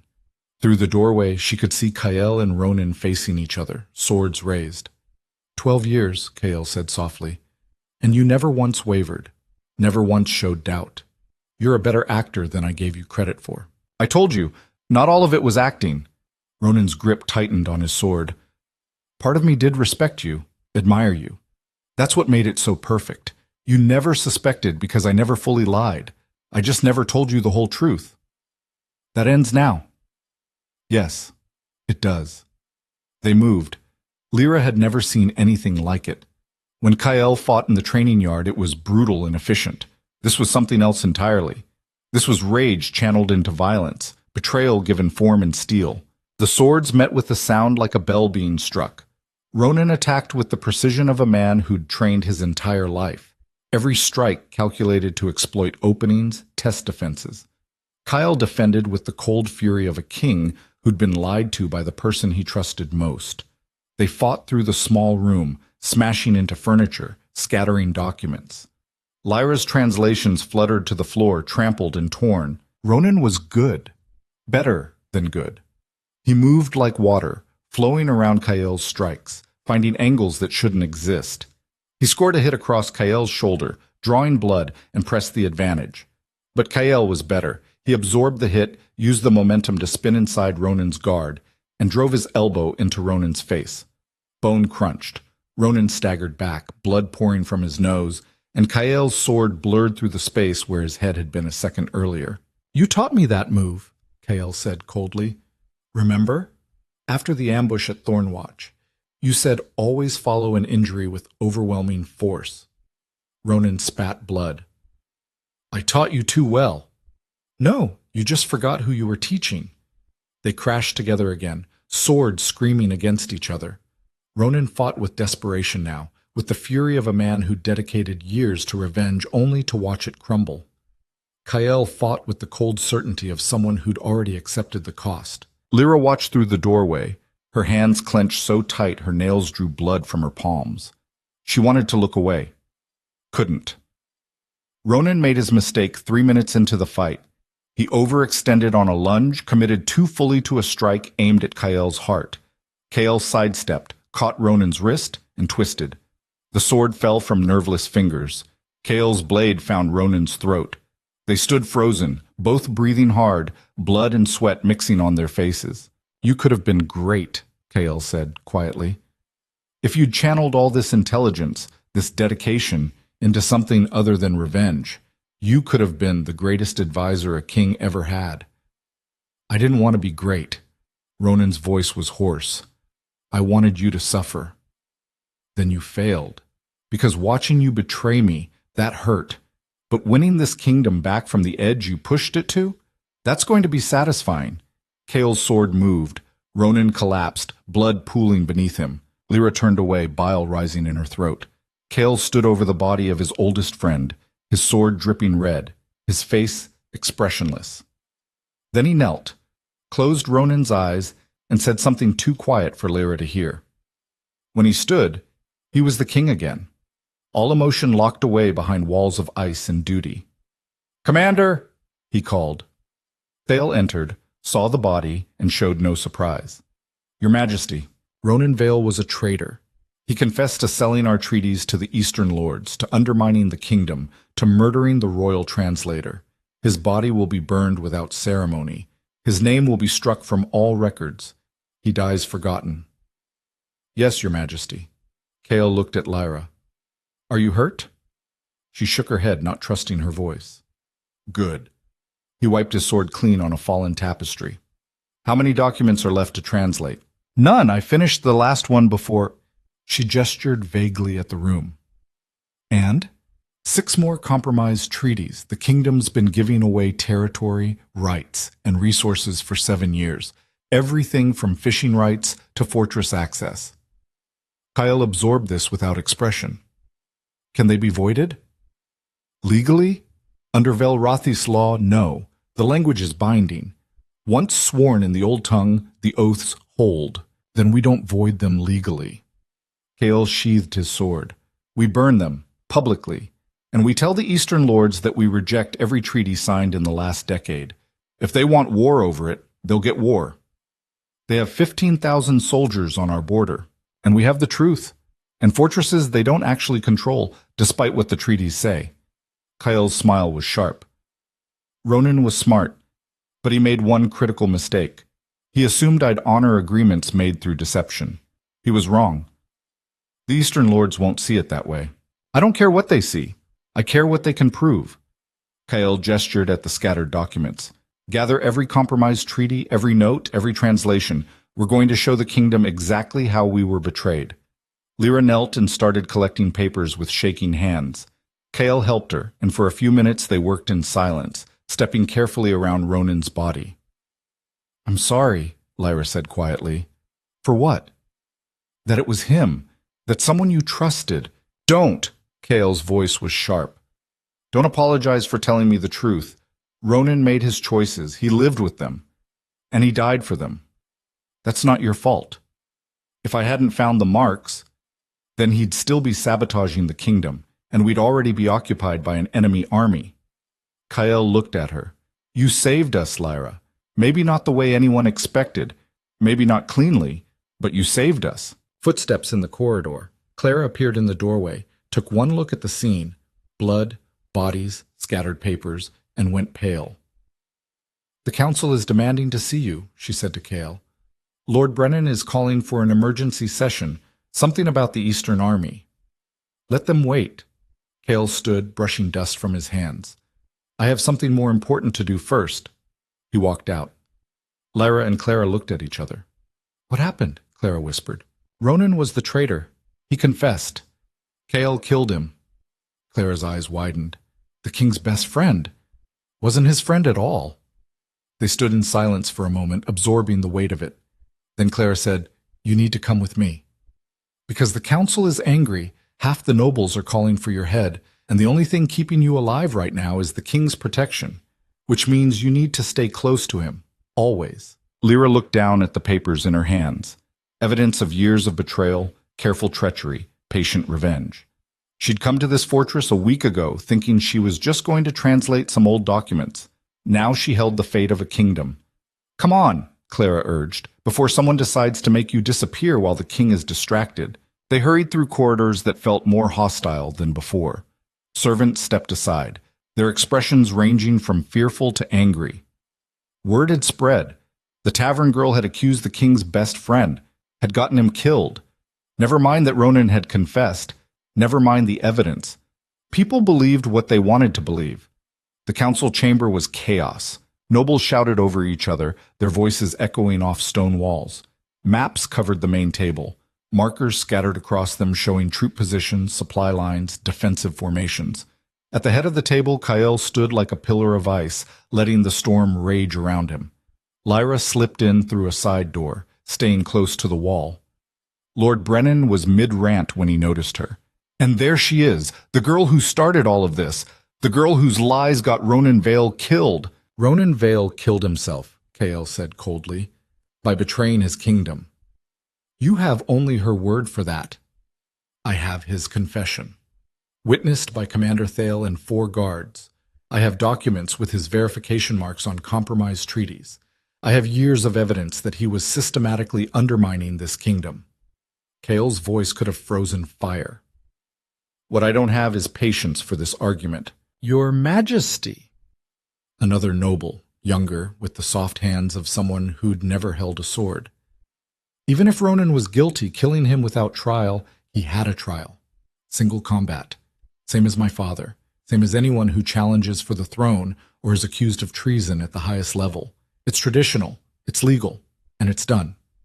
But the Eastern Army is our next problem. Kael slammed his hand on the table. Silence fell. Here's what's going to happen. Every compromised treaty, every agreement signed in the last decade will be publicly burned. We're voiding them all. The room exploded again. Economic disaster. Provoke war. Legal implications. Enough! Kael's roar silenced them. Those treaties were signed based on fraudulent translations.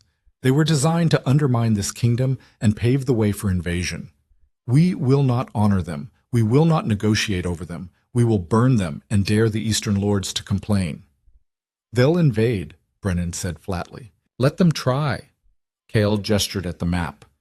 They have 15,000 soldiers. We have fortified positions, supply lines they don't control despite what the treaties say, and the advantage of defending our own territory. More importantly, we have the truth on our side. Truth doesn't win wars, no, but it rallies people. And right now, we need every person in this kingdom ready to fight. Kyle looked around the table. Send messengers to every city, every town, every village. Tell them what happened. Tell them Ronan Vale betrayed us. Tell them the Eastern Lords are coming, and tell them we're going to make them regret it. And if we lose, someone asked quietly, then we lose knowing we fought for something real. Not for treaties built on lies. Not for a peace bought through betrayal. We fight for this kingdom. Our kingdom. Cale's eyes found Lyra across the room. And we fight because one brave woman told us the truth when it would have been easier to stay silent. Every eye turned to her. Lyra felt like she was being crushed by the weight of their stares. Some angry, some calculating. A few, very few, respectful. Lyra Vexley, Kyle said formally. Approach. Her legs moved without conscious thought. She walked to the table, every step feeling like walking through deep water. Cale waited until she stood before him. Then, to her shock, he bowed. Not deeply, not the full bow of a subject to a king, but the slight bow of one equal acknowledging another. You saved this kingdom, he said, not with a sword, not with an army, with knowledge, with courage, with a willingness to speak truth even when it put you in danger. He straightened. I name you royal translator, first of your position, and I give you my word, the word of a king, that you will be protected, honored, and heard in this court. Lyra's throat closed. You're the woman who saw what no one else could see, who stood up when everyone else bowed down, who proved that power doesn't just come from swords and armies. Cale's voice softened slightly. You're exactly what this kingdom needs, whether you believe it or not. She managed a nod, not trusting herself to speak. The council erupted in fresh arguments, some supporting the appointment, others calling it madness. Kyle let them argue for exactly 30 seconds. Then he said, Get out. All of you. Prepare for war. I want supply lines secured, troops mobilized, and defenses reinforced by dawn. Move. They moved. Within minutes, the chamber cleared, leaving only Kyle, Lyra, and Commander Thale. Cale sank into a chair, suddenly looking exhausted. That went better than expected. Half of them want her dead, Thale observed. Only half? I'm disappointed. Cale looked at Lyra. You understand what I just did, right? By naming you royal translator, I made you a target. Every noble who opposes me, every person who wants to see this kingdom fall, they'll come after you. I know. And you're still willing to do this? Lyra thought about the tavern, about being invisible, about a life spent surviving instead of living. Yes, she said. Kyle smiled, genuinely smiled, for the first time since she'd met him. Good. Because we're about to walk into fire, and I need people I can trust beside me. A guard burst through the door, breathing hard. Your Majesty, the Eastern Army is moving. The smile vanished. Moving where? Toward the border. They're preparing to cross. Cale stood, all exhaustion gone, replaced by cold focus. How long? Hours, maybe less. Mobilize the northern garrison. Send riders to every fortress within a day's march, and bring me the compromise treaties. Cale looked at Lyra. All of them. We're going to make a statement. An hour later, Lyra stood on the battlements watching as every treaty Ronan had corrupted was piled in the fortress courtyard. Soldiers surrounded the pile, torches ready. Below, citizens of Ashmar had gathered, drawn by rumors and the promise of something significant. They filled the courtyard, spilled into the streets, climbed onto rooftops for a better view. Kyle stood before them, backlit by torches, his voice carrying across the crowd. For 7 years, he called, this kingdom has been betrayed, not by enemies on our borders, but by someone we trusted, someone close to the throne. Ronan Vale, my advisor, my friend, systematically sold our future to the Eastern Lords through fraudulent treaties and lies.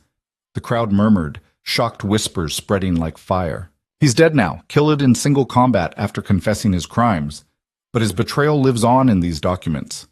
Cale gestured at the pile. Treaties that give away our land, our rights, our sovereignty.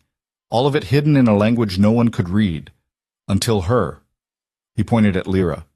She stood frozen as thousands of eyes found her. Lyra Vexley discovered the truth. She translated every treaty, found every trap, and had the courage to tell me what she found.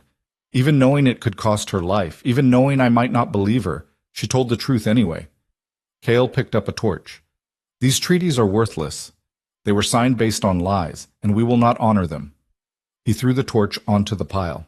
The documents caught immediately, flames racing through paper and parchment, years of careful betrayal burning away in minutes. The crowd roared. Cale let them, let the anger and fear and relief wash over the fortress. Then he raised his hand, and silence fell again. The Eastern Lords are coming, he said. They think we'll surrender. They think these treaties give them the right to walk into our kingdom and take what they want. They're wrong.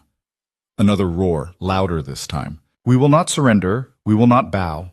We will not let betrayal and deception destroy what generations built. If they want war, we'll give them war, and we'll make them regret every step they take into our territory. The crowd erupted in cheers and battle cries. Lyra watched the treaties burn, felt the heat from the fire wash over her face, and realized she'd just become part of something far bigger than herself. She'd started this week invisible. Now she stood beside a king, watching the foundations of war being laid. And somewhere beyond the walls, an army was coming for them all. The Eastern Army reached the border at dawn. Lyra watched from the battlements as 15,000 soldiers arranged themselves across the frozen plain like pieces on a game board. Their banners snapped in the wind, crimson and gold, the colors of the Eastern Lords. Their armor gleamed even in the weak morning light. And at their head, mounted on war horses that steamed in the cold air, sat the commanders who'd been promised a kingdom through carefully worded lies. They looked confident. They looked like they'd already won. Cale stood beside her, arms crossed, studying the enemy formation with the detached interest of someone examining an interesting problem. Commander Thale was on his other side, squinting through a looking glass. Cavalry on the wings, Thale muttered. Infantry in the center. Archers behind. Standard formation. Nothing creative. They don't think they need creativity, Cale said. They think they can just march in and claim what the treaties promised them. Can they? Lyra asked quietly. Legally, under Vel'Rathis law, if we honored those treaties, yes. They could occupy every fortress we agreed to give them access to. Kyle's smile was cold. But we're not honoring the treaties, which makes this interesting.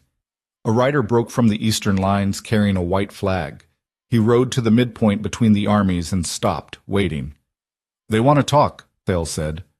Of course they do. They want to remind us of our obligations and demand we surrender peacefully. Cale turned to Lyra. Come with me. What? Why? Because you're the royal translator, and because I want them to see the woman who destroyed their plans. Lyra's stomach dropped. Cale, I can't. I'm not. You're exactly what you need to be. Now come on. We're making them wait, but not too long. Don't want to seem desperate. They rode out with an escort of 10 soldiers, carrying their own white flag. The no-man's land between the armies was a stretch of frozen ground littered with rocks and patches of ice. The wind cut through Lyra's cloak like knives. The eastern representative was a tall man in ornate armor, his face hidden behind a helm decorated with golden scrollwork. When he spoke, his voice was muffled but clear. I am Lord Commander Tavist, representing the Council of Eastern Lords. I come under flag of truce to discuss terms of compliance with existing treaties between our peoples. Compliance? Cale's voice was dangerously pleasant. Interesting word choice. The treaties are clear, Your Majesty. Multiple agreements grant us right of passage, territorial access, and resource allocation. We are here to claim what is legally owed. Those treaties are void. Tavist's posture stiffened. You cannot simply void legally binding agreements signed in Vel'Rathis. The ancient tongue does not permit such breaches. The ancient tongue also doesn't permit fraud, Lyra heard herself say. Tavist's helm turned toward her. And who are you? Lyra Vexley, royal translator, the person who actually read those treaties you're relying on. A translator? Tavist's tone dripped condescension. Forgive me if I don't accept the interpretation of... The treaties were falsified, Lyra interrupted, her voice stronger now. The translations King Kael received were deliberately altered to hide clauses that favored the Eastern lords. The man responsible confessed and is dead. The agreements were signed under false pretenses, which under Velrothi's law makes them voidable. Silence. Then Tavist laughed. You expect us to believe that? That your king was somehow tricked into signing away his kingdom? I expect you to understand Velrothi's law, Lyra shot back. Article of Binding, subsection 3.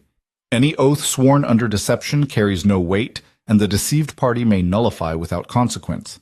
That's direct text from the Code of Ancient Kings. Do you dispute it? Another silence. Longer this time. You speak the old tongue?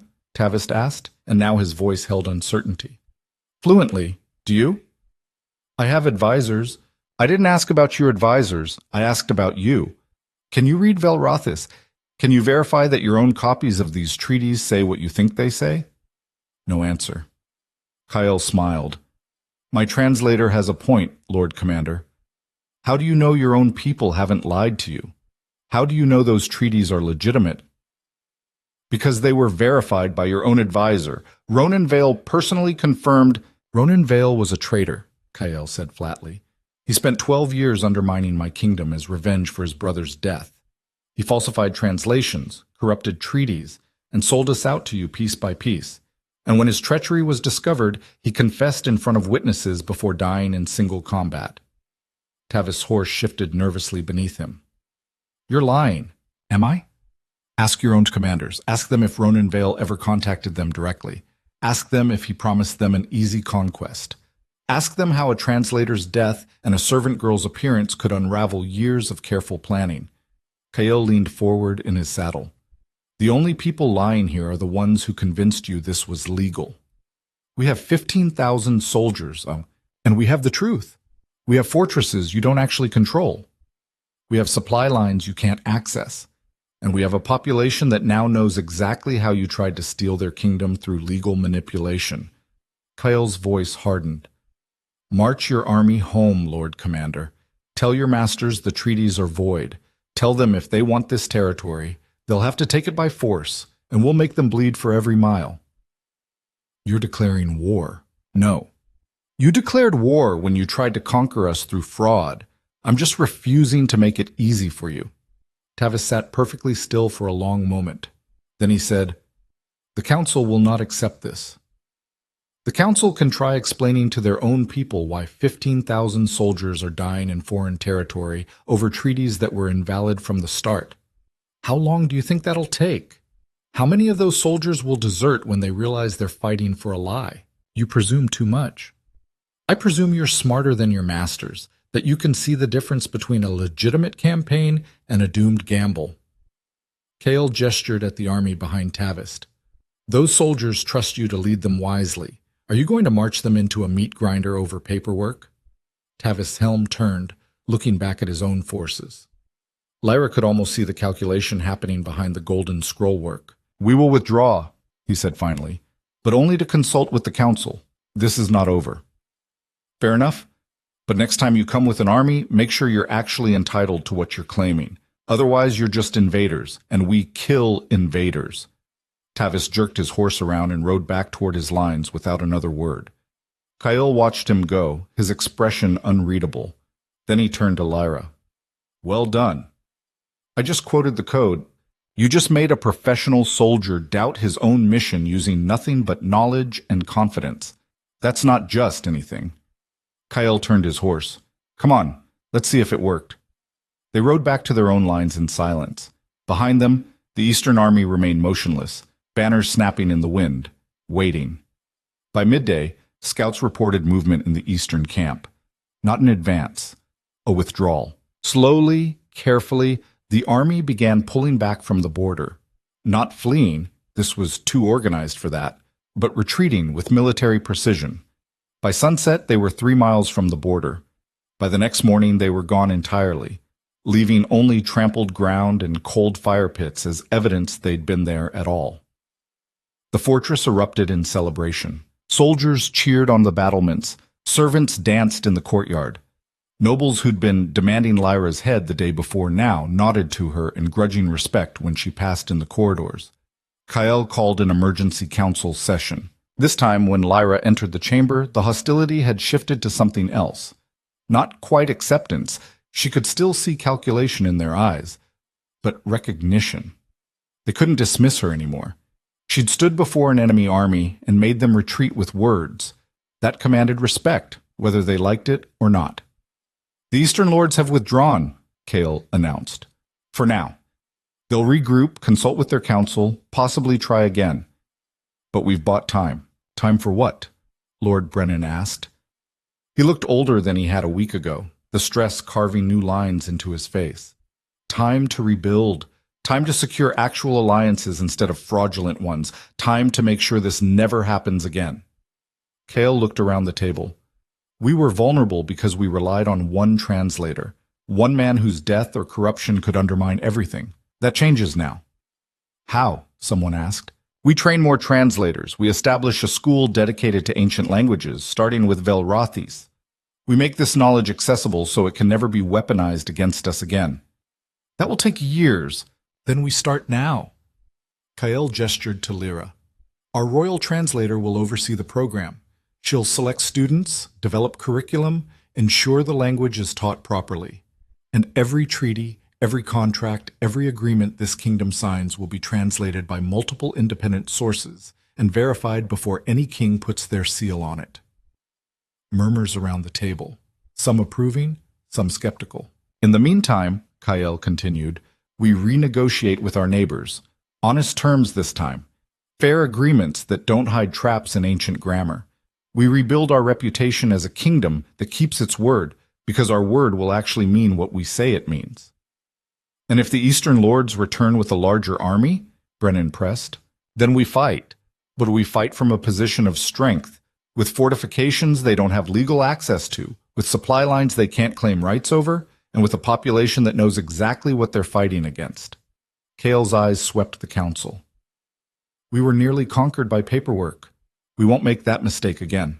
The session lasted 3 more hours, dissolving into debates about military readiness, diplomatic outreach, and economic recovery. Lyra sat through most of it in a daze, still processing the fact that she now had a title, authority, and responsibilities that extended far beyond translating documents in a closet-sized room. When it finally ended, she fled to the battlements, needing air and space to think. Clara found her there an hour later, wrapped in her cloak against the cold.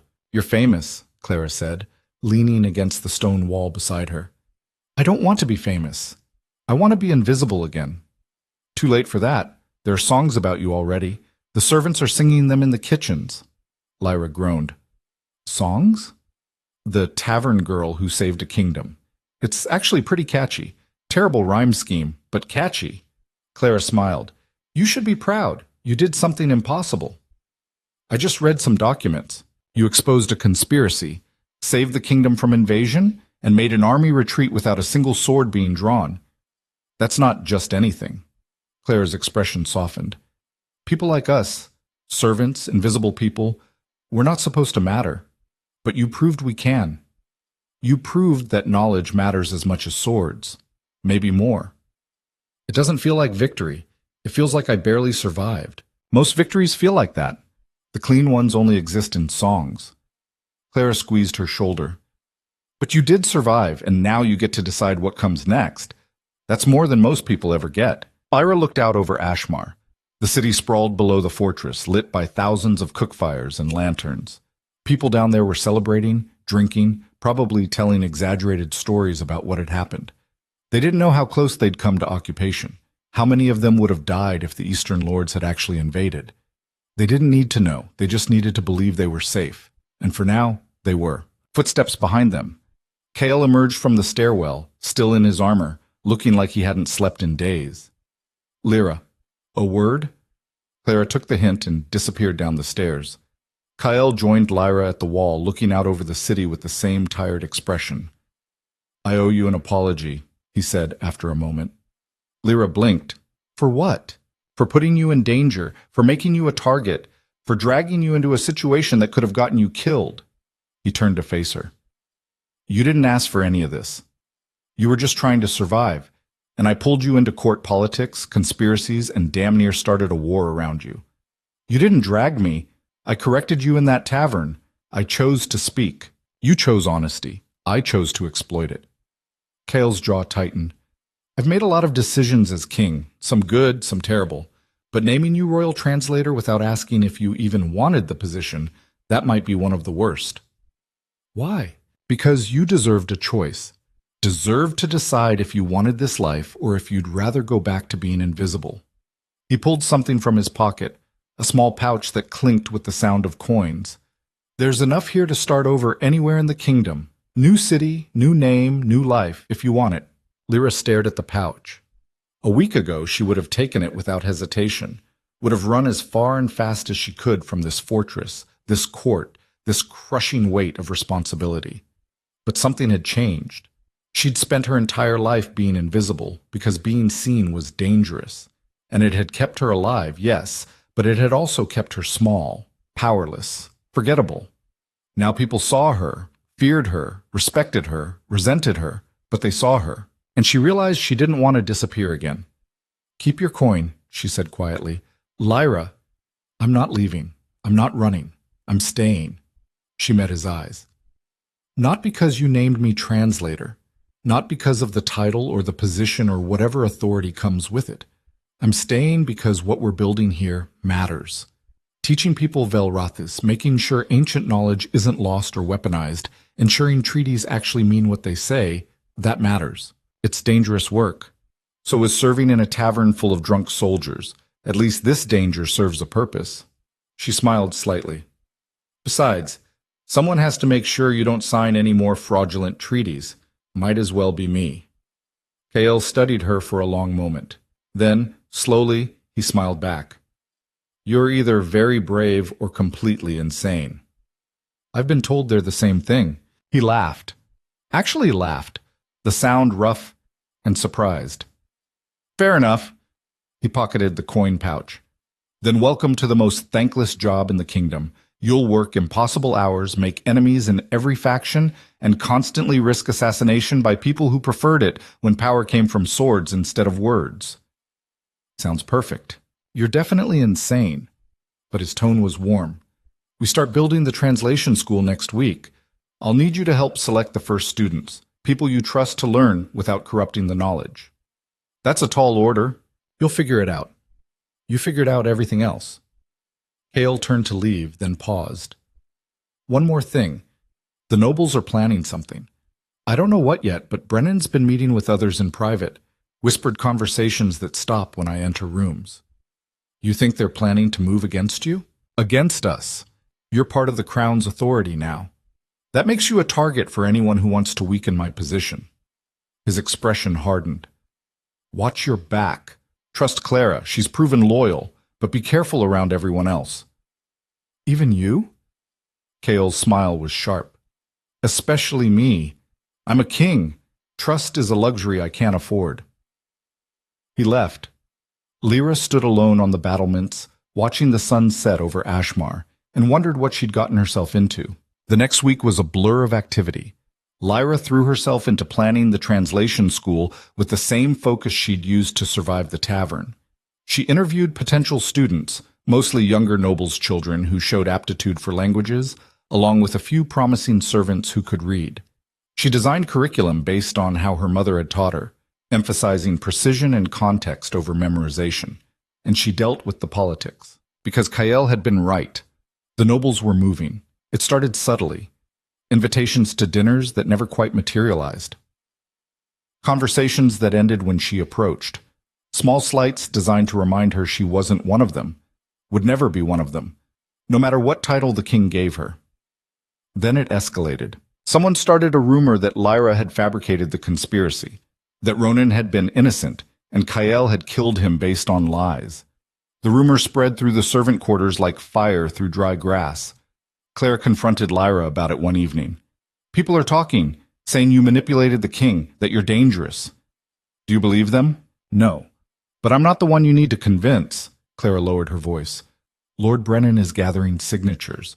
A petition to the king requesting your removal as royal translator on grounds of... She pulled out a crumpled piece of parchment. insufficient noble birth, questionable loyalty, and potential threat to crown stability. Lyra read the document, her stomach sinking. 20 signatures already, more than a third of the noble council. What do I do? Prove them wrong, publicly, undeniably. Claire's eyes were fierce. You saved this kingdom once. Do it again. Make them see you're not a threat. You're the reason they're still free. But how? The answer came 3 days later in the form of an ambassador. The Eastern Lords sent a delegation under flag of truce, requesting formal negotiations. They wanted to discuss the voided treaties, establish new agreements, and reading between the lines, save face after their army's embarrassing retreat. The council erupted in arguments when Kael announced it. We can't negotiate with them. We have to show strength. This is a trap. Kael let them argue for exactly 1 minute. Then he said, we negotiate, but on our terms, in our fortress, with full transparency. Transparency? Brennan scoffed. These are delicate diplomatic matters, which is exactly why they'll be witnessed by the full court. Every noble, every advisor, every person with a stake in this kingdom's future will attend the negotiations, and every word will be translated publicly by our royal translator. Kael looked at Lyra. Let them see how treaties are really made. Lyra's heart hammered. You want me to translate in front of the entire court? I want you to show them what honest diplomacy looks like. No hidden clauses, no linguistic tricks, just clear, accurate translation that everyone can verify. He smiled. Think you can handle that? It was a challenge, a test, and an opportunity. Yes, she said. The negotiations took place in the Great Hall, transformed into something between a throne room and a theater. Nobles filled benches along the walls. Servants crowded the back. Even common citizens had been allowed in, packing the space until it felt like the entire kingdom was watching. The Eastern delegation sat at a long table opposite Kael and his advisors. Lord Commander Tavist was there, his ornate helm replaced by a stern face that looked like it had forgotten how to smile. Beside him sat 2 other Eastern lords dressed in fine robes, their expressions carefully neutral. And at a smaller table positioned between them, visible to everyone, sat Lyra. She'd never felt so exposed. Tavist opened with formal greetings in Velrothis, a calculated move designed to demonstrate their own expertise with the ancient tongue. Lyra translated aloud. Greetings to the Northern King and assembled court. We come in peace, seeking resolution and mutual benefit. Kael responded in the common tongue, which Lyra then translated into Velrothis for the Eastern delegation. Back and forth they went, proposals and counter-proposals, all of it filtered through Lyra's voice. The Eastern Lords wanted new trade agreements, border access for merchants, reduced tariffs. Kael wanted guarantees of non-aggression, formal apologies for the attempted fraud, and reparations for the resources spent mobilizing against their army. The negotiations were tense but professional, and through it all, Lyra translated with painstaking accuracy, stopping frequently to explain nuances, clarify terms, and ensure both sides understood exactly what was being offered.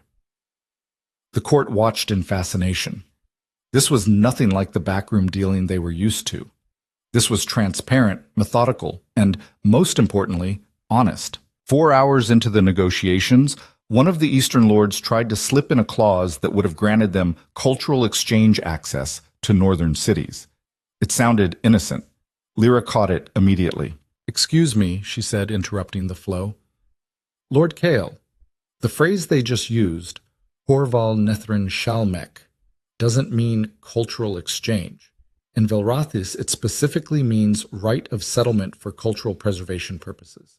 They're asking for permission to establish permanent communities in our cities. The hall erupted in whispers. The Eastern Lord who'd proposed it went pale. That's a misunderstanding of context. It's the literal translation, Lyra said calmly. If you meant something else, use different words. Kael's smile was dangerous. My translator has a point. Perhaps you'd like to rephrase. The Eastern delegation huddled in whispered conversation. Then Tavis said stiffly, we propose standard trade delegation access. Temporary, with defined terms of stay. Much better, Kael said. Continue. The negotiations lasted 2 more days. 2 days of careful linguistic surgery, with Lyra excising every attempt at deception before it could take root. The Eastern Lords grew increasingly frustrated, clearly unused to dealing with someone who could match their expertise in Velrathis. But they couldn't argue with accuracy, and they couldn't accuse Lyra of bias when she translated their own words back to them with perfect fidelity. On the third day, they reached an agreement, a real one. Fair terms, clear language, no hidden traps. Trade routes would open, borders would be respected, and the Eastern Lords would formally acknowledge that the previous treaties had been invalidated due to fraud. When the final document was read aloud, in both Velrathis and the common tongue, translated by Lyra for the entire court to hear, the hall erupted in applause. The nobles who'd been plotting against her sat in stunned silence, because Lyra had just done something they'd thought impossible. She'd negotiated a treaty that benefited the kingdom without giving away anything of substance. She'd exposed every attempted manipulation. She'd proven that knowledge and honesty were more powerful than deception. After the Eastern delegation left, Kael called another council session. This time, when Lyra entered, the atmosphere had shifted entirely. Lord Brennan stood. "I owe you an apology, Miss Vexley. I doubted your abilities and your loyalty. I was wrong." Other nobles murmured agreement. Kael looked satisfied. "I believe there was a petition being circulated, requesting the royal translator's removal." Brennan had the grace to look embarrassed. "Withdrawn, Your Majesty, unanimously." "Good, because I have a new proposal." Kael stood. "Lyra Vexley has proven her value to this kingdom beyond any doubt. She's earned not just a title, but a voice. I'm granting her a permanent seat on this council, full voting rights, equal authority to any lord present." The hall went silent. A commoner on the noble council. It was unprecedented. "Your Majesty," someone ventured, "the traditions?" "The traditions nearly got us conquered," Kael said flatly. "New world, new traditions. Anyone who disagrees can challenge my decision. Formally. In single combat. I'm accepting challengers." No one moved. "Excellent. Then it's settled." Kael looked at Lyra. "Welcome to the council, Lady Vexley." "Lady." Lyra's head spun. She'd gone from invisible tavern girl to nobility in less than 2 weeks. It should have felt like victory. Instead, it felt like she'd just painted a target on her back that would never fade. But as she looked around the council chamber, saw the mixture of respect, resentment, and calculation in the nobles' eyes, she realized something. She didn't need them to like her. She just needed them to see her. And they did. They finally, undeniably, did. The first assassination attempt came 3 weeks after Lyra joined the council. She was walking back to her chambers after a late session reviewing trade proposals when she heard the footsteps behind her. Not the measured pace of guards or the shuffle of servants. Something quicker, more purposeful. She didn't turn around, didn't run. Instead, she kept walking at the same steady pace and said, loudly enough to carry, "If you're going to kill me, at least have the courage to do it face to face." The footsteps stopped. Then a voice, young and uncertain. I wasn't." Lyra turned. A boy stood in the corridor, maybe 16, holding a knife like he wasn't quite sure what to do with it. His hand shook. "Who sent you?" Lyra asked. "No one. The boy's voice cracked. "You don't belong here. You're a servant pretending to be a lady. You're making a mockery of everything noble families stand for." "So you decided to stab me about it?" He looked at the knife in his hands like he'd just realized it was there. "I wanted to scare you, make you leave, go back to where you came from." Lyra studied him, young, privileged, probably from a minor noble house that had lost influence when Kael started promoting based on competence instead of bloodline. Not dangerous, just desperate and stupid. "What's your name?" she asked. "Why does it matter? Why?" "Because I'm deciding whether to report you to the king or handle this myself. Your name might influence that decision." The boy paled. "Corvin. Corvin Brennan." Of course. Lord Brennan's nephew. The old guard trying to reclaim power through intimidation. "Listen to me, Corvin." Lyra stepped closer. The boy flinched but held his ground. "I understand why you're angry. The world is changing, and change is frightening. But threatening me won't stop it. It'll just get you executed for treason. Is that what you want?" "I want things to go back to the way they were." When nobles had all the power and everyone else was invisible? When a corrupt advisor could sell out the kingdom and no one could stop him because knowledge was locked away? Lyra shook her head. That world nearly destroyed us. I'm not letting it come back. You're nobody. I'm the royal translator, a member of the king's council, and I earned that position by saving this kingdom from invasion. What have you done lately besides wave a knife at people in dark hallways? Corvin's face flushed. For a moment, Lyra thought he might actually attack. Then the knife clattered to the floor and he ran. She picked up the blade, weighed it in her hand, then continued to her chambers. She didn't report the incident, but she started carrying the knife. The second attempt was more professional. Poison in her wine at a formal dinner. Clara caught it, saw the servant who delivered it, someone new, someone who shouldn't have been working that shift. They switched the cups, and nothing happened. But the message was clear. Someone wanted her dead. Someone with resources and patience. Kale doubled her guard after that. 2 soldiers outside her door at all times, escorts whenever she left her chambers. It felt like being imprisoned for her own protection. This can't continue, she told Kyle one evening in his study. I can't live like this. Always looking over my shoulder, always wondering if the next meal is going to kill me. Then we find whoever's behind this and end them. You think it's Brennan? I think Brennan is too smart to try something this obvious. This feels like someone trying to frame him, make me purge my own counsel while the real enemy stays hidden. Kale rubbed his face tiredly. I've been a soldier. I know how to fight enemies I can see. But this? Shadows and poison and whispers? This is harder. Welcome to politics. I hate politics. So do I, but we're stuck with them. Lyra hesitated, then said, There's another option, which is make me so valuable that killing me would be worse than letting me live. Make my knowledge, my skills, my position so integral to the kingdom that anyone who removes me damages the entire system. Kyle looked at her. You want to make yourself indispensable. I want to make knowledge indispensable. Me, specifically? I'm replaceable. But what I represent? The idea that power should come from competence and truth instead of just bloodline and violence, that's what we need to protect. By doing what? By opening the translation school to everyone, not just nobles' children, everyone, servants, merchants, farmers, anyone who can read and wants to learn. Make Velrothes accessible. Make it so common that no one can ever weaponize it again. Kyle was quiet for a long moment, then he smiled. The nobles will hate that. I know. They'll fight it, argue it debases the ancient knowledge, makes it worthless. Knowledge doesn't become worthless when more people have it. It becomes powerful. You're going to start a revolution. I'm going to finish one. You started it when you took the throne. When you killed your father and broke the old system. I'm just making sure the new one actually works. Kale stood, walked to the window, and looked out over the fortress. If we do this, if we really open the school to everyone, there's no going back.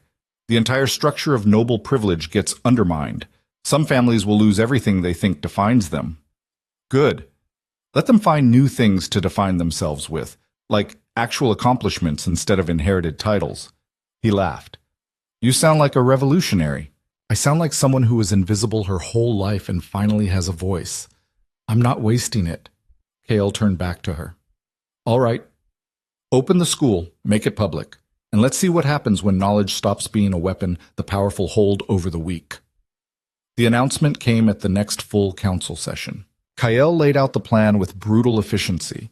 The translation school would accept students from all backgrounds. Tuition would be subsidized by the crown. Graduates would be certified as official translators, able to work for any noble house, merchant guild, or government office. The council erupted. This is insanity. You're destroying centuries of tradition. Common people learning Velrothes? Next you'll be teaching them statecraft. Actually, Kale said calmly, that's phase 2. But let's not get ahead of ourselves. Lord Brennan stood, his face carefully neutral. Your Majesty, with all respect, this will create chaos. Ancient languages require years of study, discipline, understanding of context and history. You can't just throw open the doors and expect quality translators to emerge. Why not? Lyra asked. She'd been quiet until now, letting Kyle take the lead. But this was her area. I learned Velrothes from my mother, who wasn't noble, wasn't educated by royal scholars, wasn't anything except a woman who valued knowledge. If she could teach it to a child working in a tavern, why can't we teach it to anyone else who wants to learn? Because not everyone has the capacity. Because not everyone has had the opportunity, Lyra corrected. Intelligence isn't limited to noble bloodlines, Lord Brennan. Neither is dedication or aptitude. The only thing limiting who can learn is who gets the chance. And if they misuse the knowledge, use it to forge documents, create fraudulent contracts, then we prosecute them. Same as we'd prosecute a noble who did the same thing. Or did you think nobility made someone immune to fraud? Lyra's voice hardened. Ronan Vale was nobility. He had every advantage, every opportunity, every privilege, and he used all of it to betray this kingdom. So forgive me if I don't think bloodline is a guarantee of virtue. Silence. Brennan sat down, his expression unreadable. Another noble stood. The cost alone will bankrupt the treasury. Actually, Kael said, we've run the numbers. The school will cost less than maintaining one military fortress, and the return on investment, having reliable translators who can prevent another fraudulent treaty situation, far exceeds the expense. You've already decided this, someone accused. Yes. This isn't a debate. It's an announcement. Kael's voice was iron.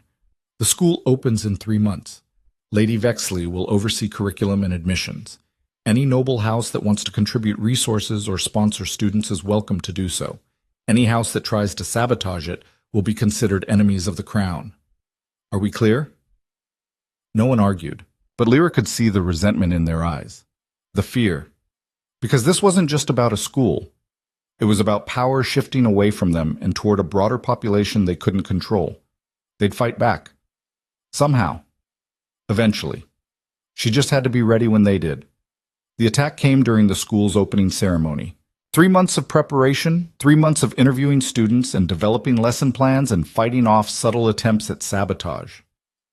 3 months of Lyra barely sleeping, constantly watching for the next assassination attempt, the next political maneuver.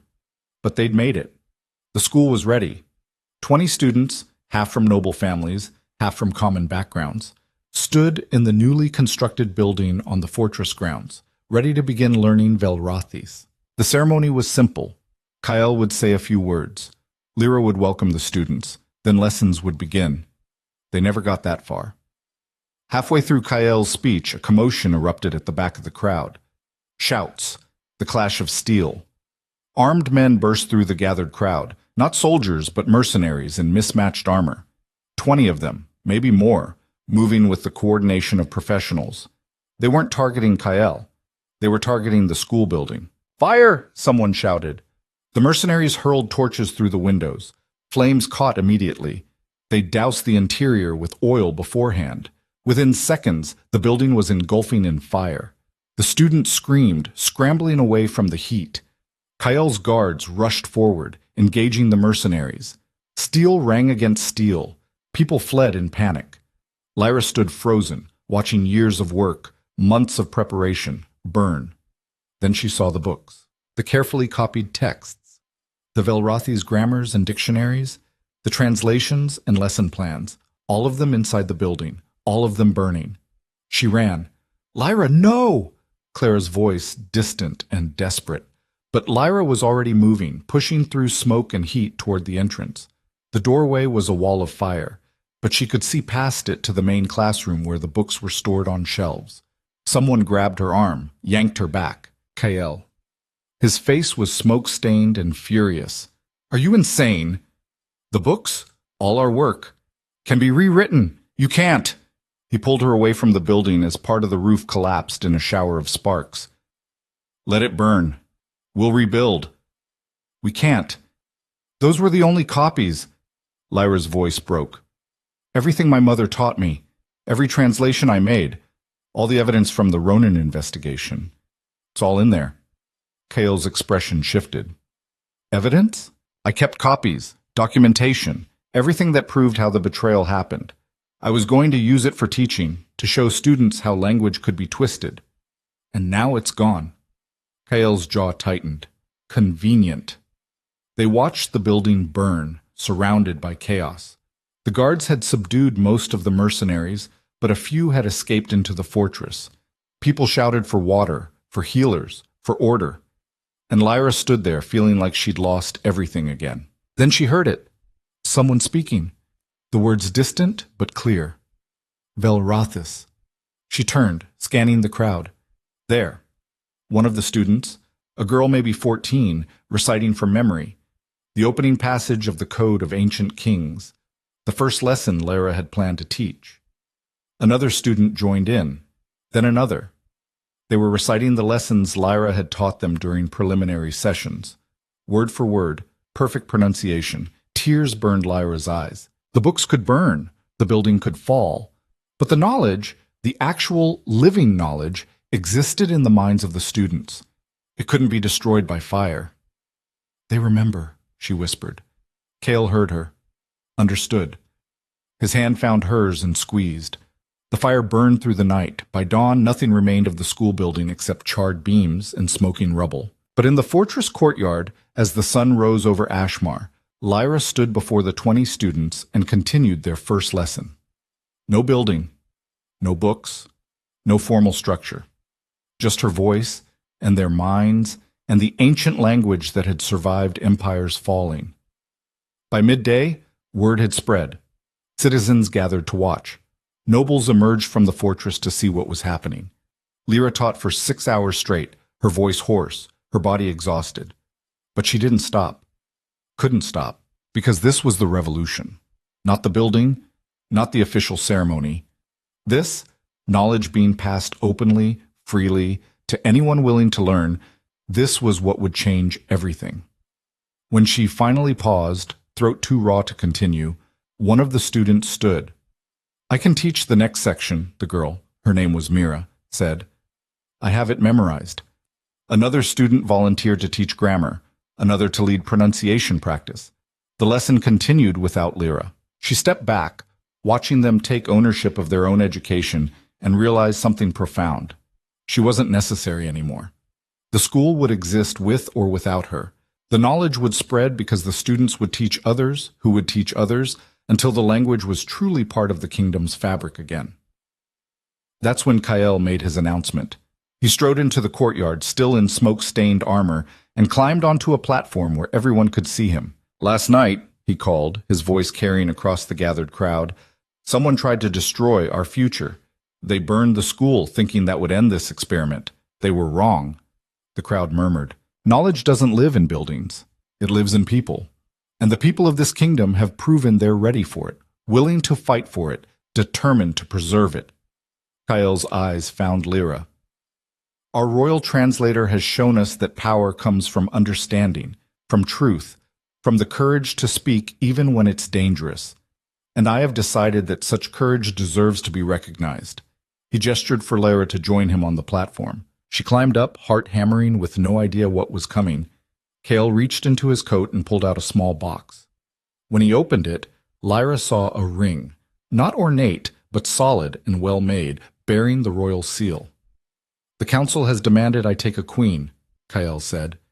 They've paraded eligible noblewomen before me for months, each one chosen for political advantage, family connections, strategic alliances, each one representing the old way of doing things. He held out the ring. I'm choosing a different way. Lyra Vexley, you've proven yourself in every way that matters. You've saved this kingdom with nothing but intelligence and courage. You've rebuilt systems that were broken. You've given voice to people who had none. And you've done it all while facing enemies who wanted you silenced. His voice softened. I'm not asking you to be a political pawn. I'm asking you to be my partner, my equal, to help me build a kingdom where merit matters more than bloodline and truth matters more than tradition. The courtyard was silent. Lyra stared at the ring, her mind blank with shock. A week ago, she'd been worried about assassins. Now the king was proposing marriage. Her voice cracked. Kael, I'm a tavern girl. I can't. You're the royal translator, a member of my council, the woman who prevented a war and is rebuilding our educational system from the ground up. You're exactly what this kingdom needs. He smiled slightly. The question is whether you want it. Lyra looked out at the crowd, saw nobles who hated her, commoners who saw her as hope. students who trusted her to teach them. Saw Clara beaming with tears in her eyes. Saw the rubble of the school that would be rebuilt. She thought about the invisible girl she'd been, the silent servant who'd survived by not mattering, and she realized she'd never been that girl. Not really. She'd always had a voice. She'd just never had the chance to use it. "I want it," she said. Kael slipped the ring onto her finger. The crowd erupted, half in celebration, half in outrage, but the celebration was louder. And when Kael kissed her, sealing the engagement in front of the entire kingdom, Lyra felt something shift, not just in her life, but in the world around her. The old order was crumbling. The new one was being built on foundations of knowledge and merit and truth. It wouldn't be smooth. There would be more fights, more opposition, more attempts to drag everything back to the way it used to be.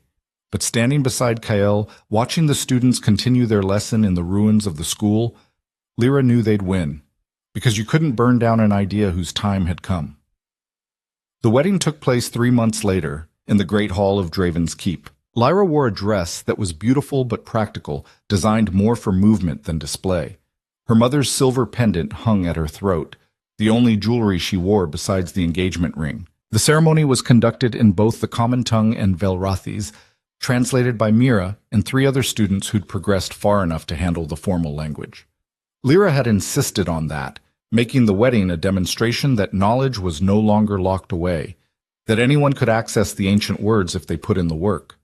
When it came time for vows, Kael spoke first.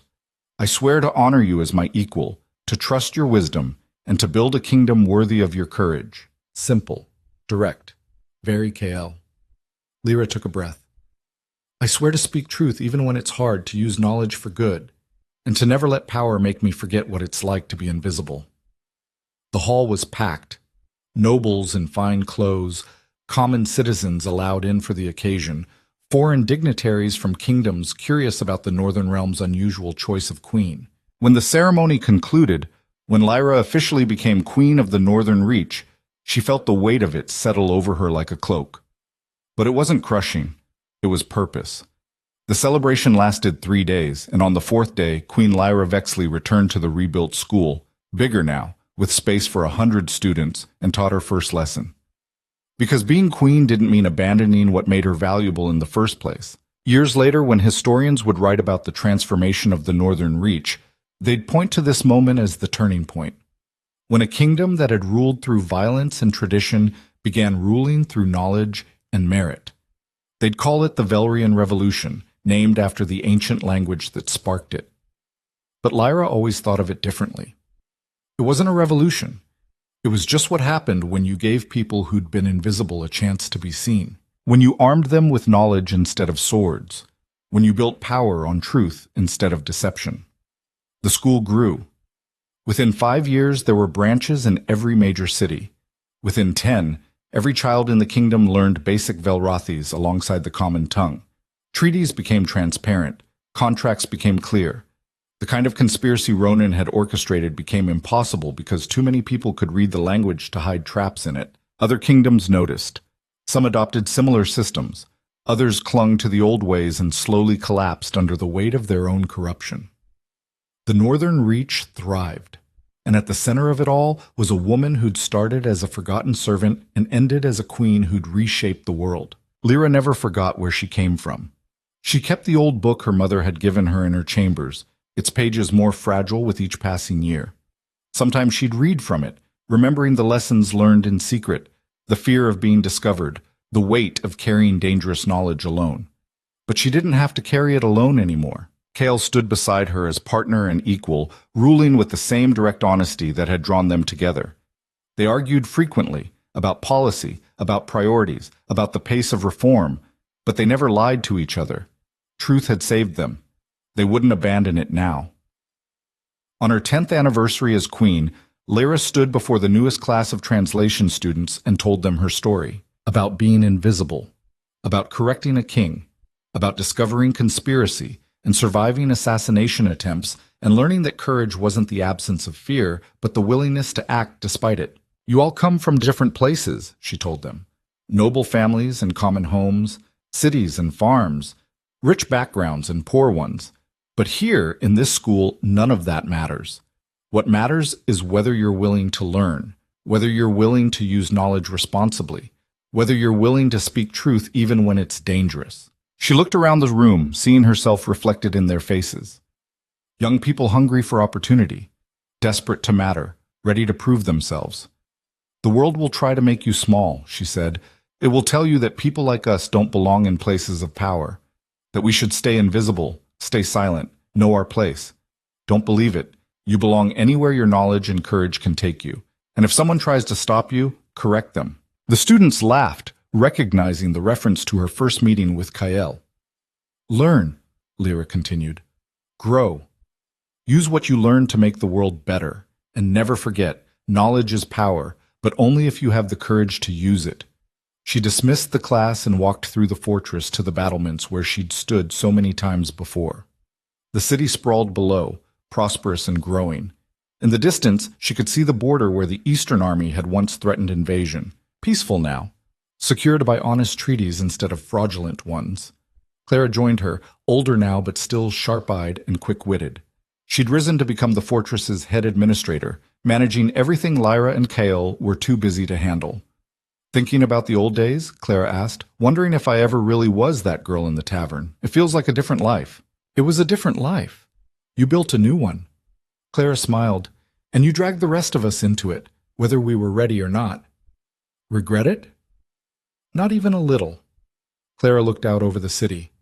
My daughter starts at the school next year. She's going to learn the language that used to be forbidden.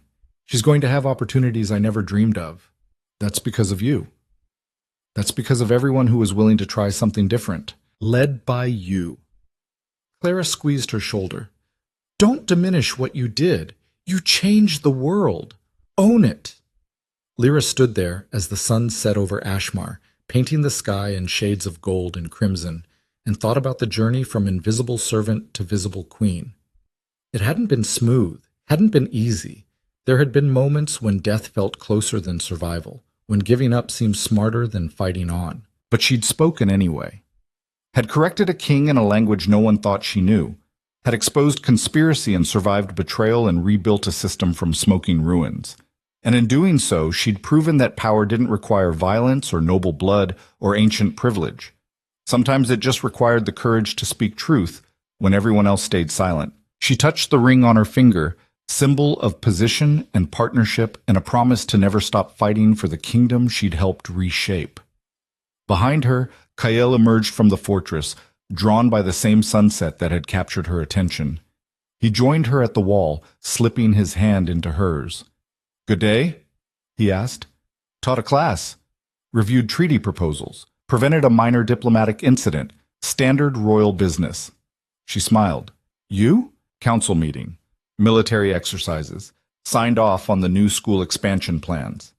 He paused. Also received a letter from the Eastern Lords. They want to send students here to study Velrathis properly. Apparently their own translations have been questionable, and they'd rather learn from the source than repeat our mistakes. Lyra laughed. We're becoming educators to the world. We're proving there's a better way. Some kingdoms are learning, others will eventually. Kael looked at her. You did this. All of it. We did this. No. I killed my father and took a throne. That's conquest. You transformed what the throne meant. That's revolution. His grip tightened on her hand. And I'm grateful every day that you had the audacity to correct me in that tavern. Best stupid decision I ever made. Mine too. They stood together as darkness fell over the kingdom, watching lights bloom in windows across the city. Each light a home. Each home a family. Each family benefiting from a system built on knowledge instead of oppression. From invisible girl to visible queen. From silent servant to voice of transformation. From weakness to strength, not through violence, but through the simple, revolutionary act of speaking truth. Lyra had survived the harsh world that tried to erase her, and then she'd transformed it. That was her legacy. Not a crown or a title or a place in history books, but a world where other invisible people finally had the chance to be seen, where knowledge was power available to all, where courage could reshape kingdoms. And standing on those battlements, hand in hand with the king who'd become her partner, Lyra knew with absolute certainty that she'd never be invisible again. not because of the crown, but because she'd finally learned to speak, and once you find your voice, no one can take it away. The story of the invisible girl who heard too much had become the story of the queen who changed everything. And it was only just beginning.